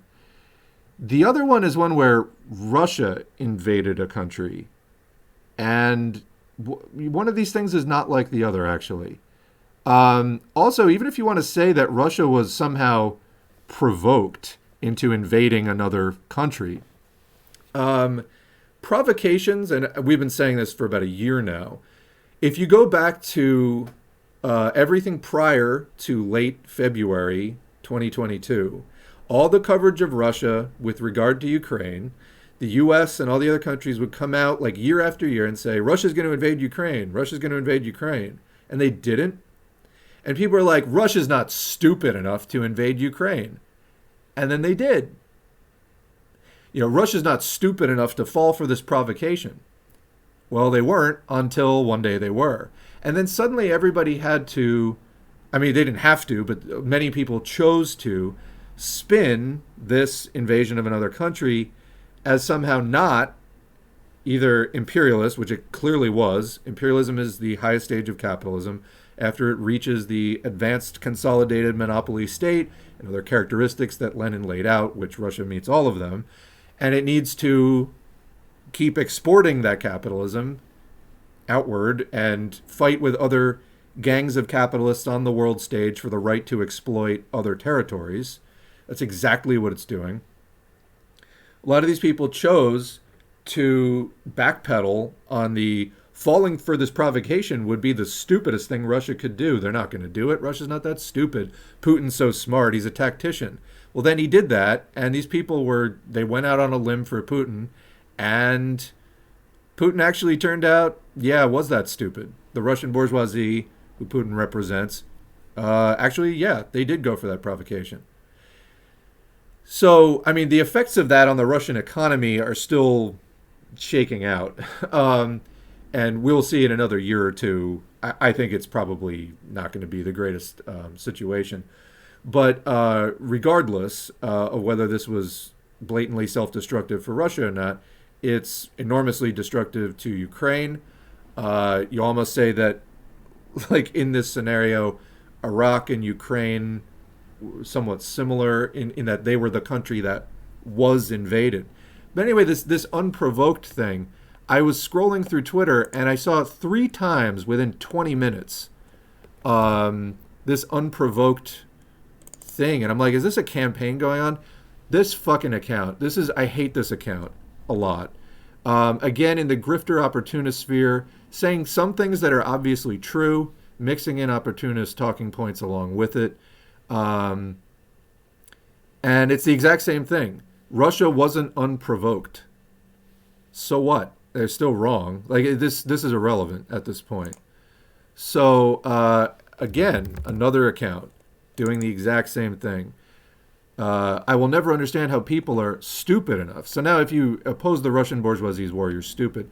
To believe that a 69-year-old, what does that have to do with it, Vladimir Putin, would just randomly woke up one day, wrong tense, in February 2022, 23 years after he's been in power, and think to himself, I think I'll invade Ukraine today completely unprovoked. It doesn't matter if he was provoked or not.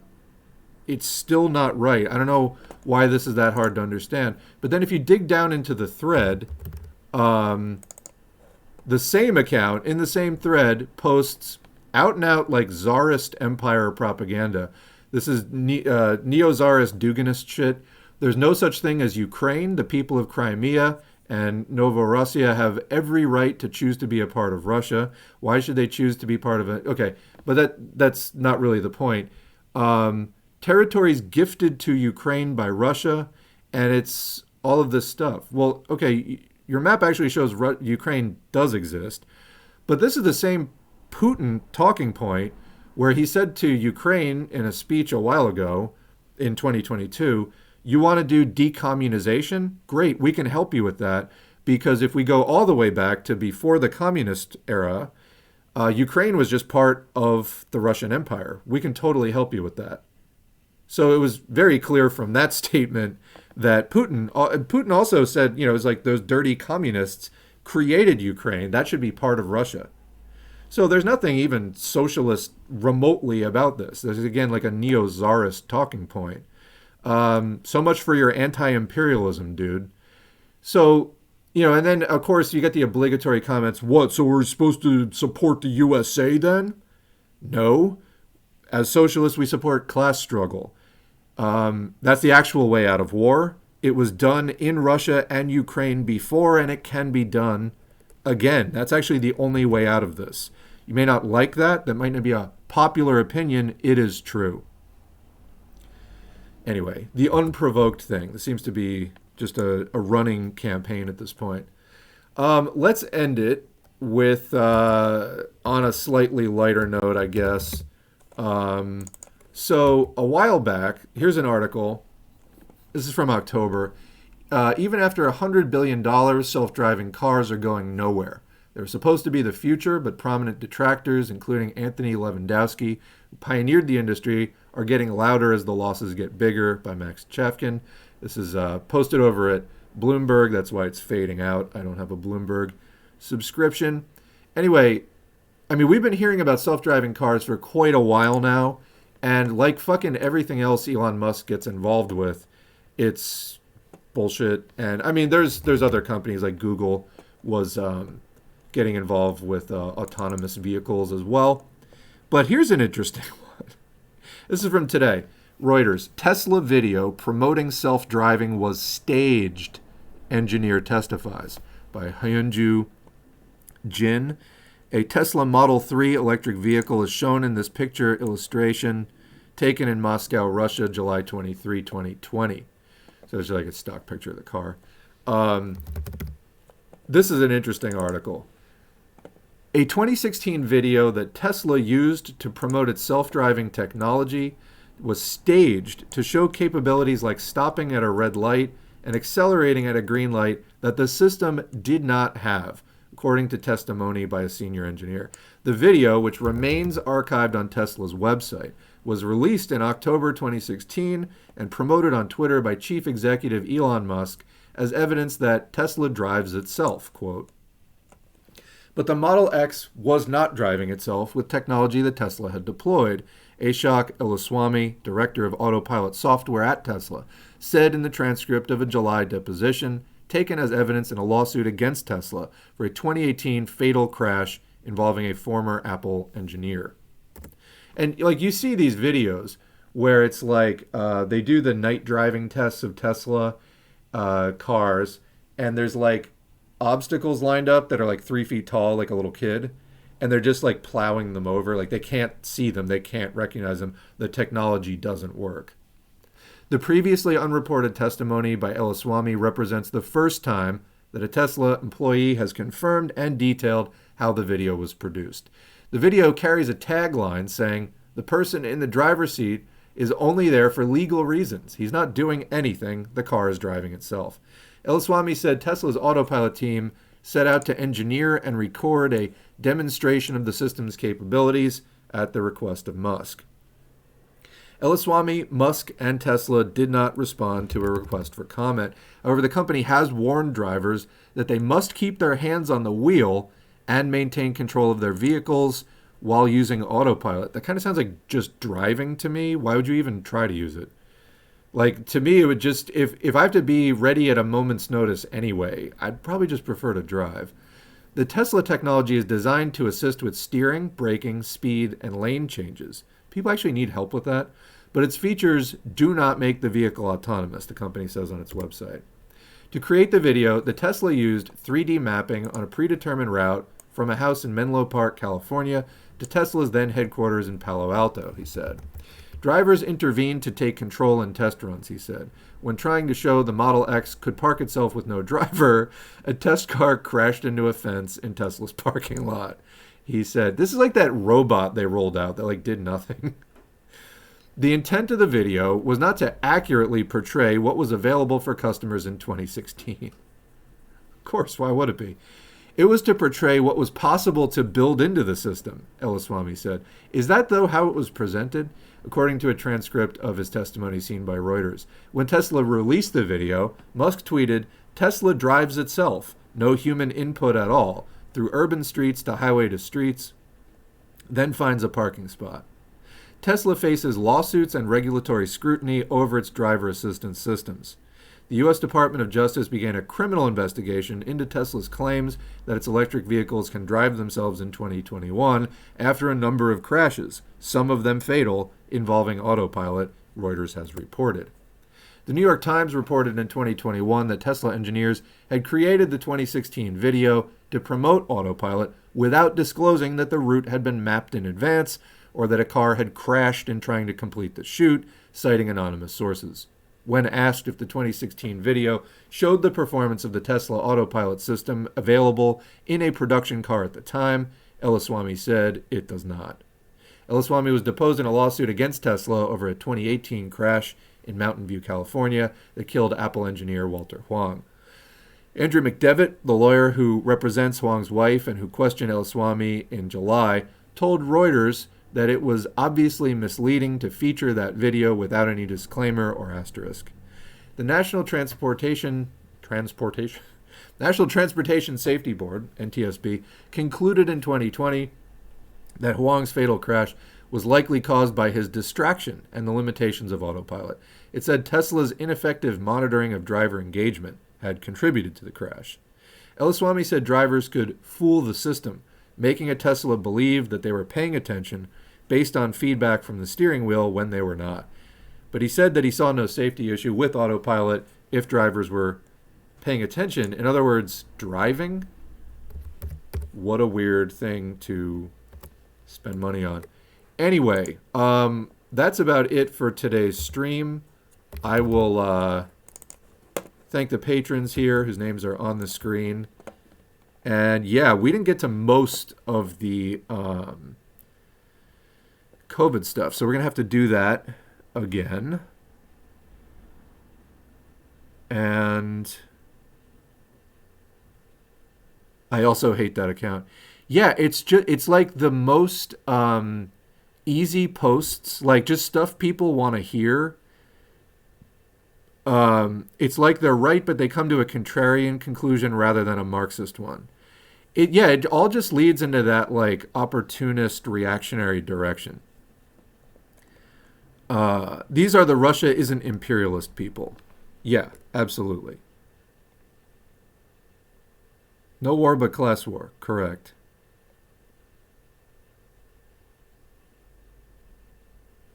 Yeah, car culture is bad enough. The self-driving cars, even worse.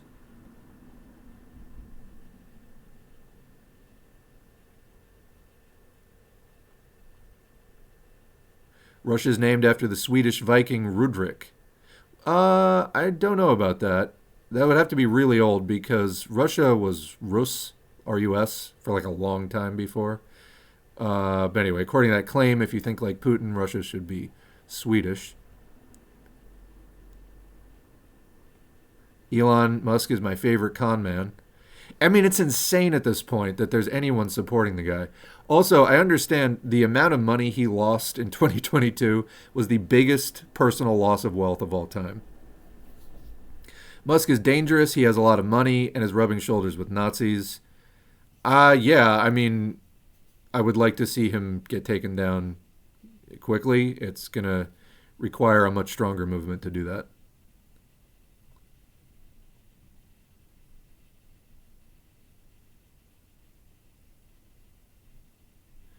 Hinkle is now pro Elon Musk. What can you say? Like I said, I've had about enough of the Pat Socks at this point. Speaking of fascists and their BS, I've noticed when I was bored a couple days ago, I tried scrolling through that horrendous YouTube shorts section. It was all Jordan Peterson and his ilk. Yeah.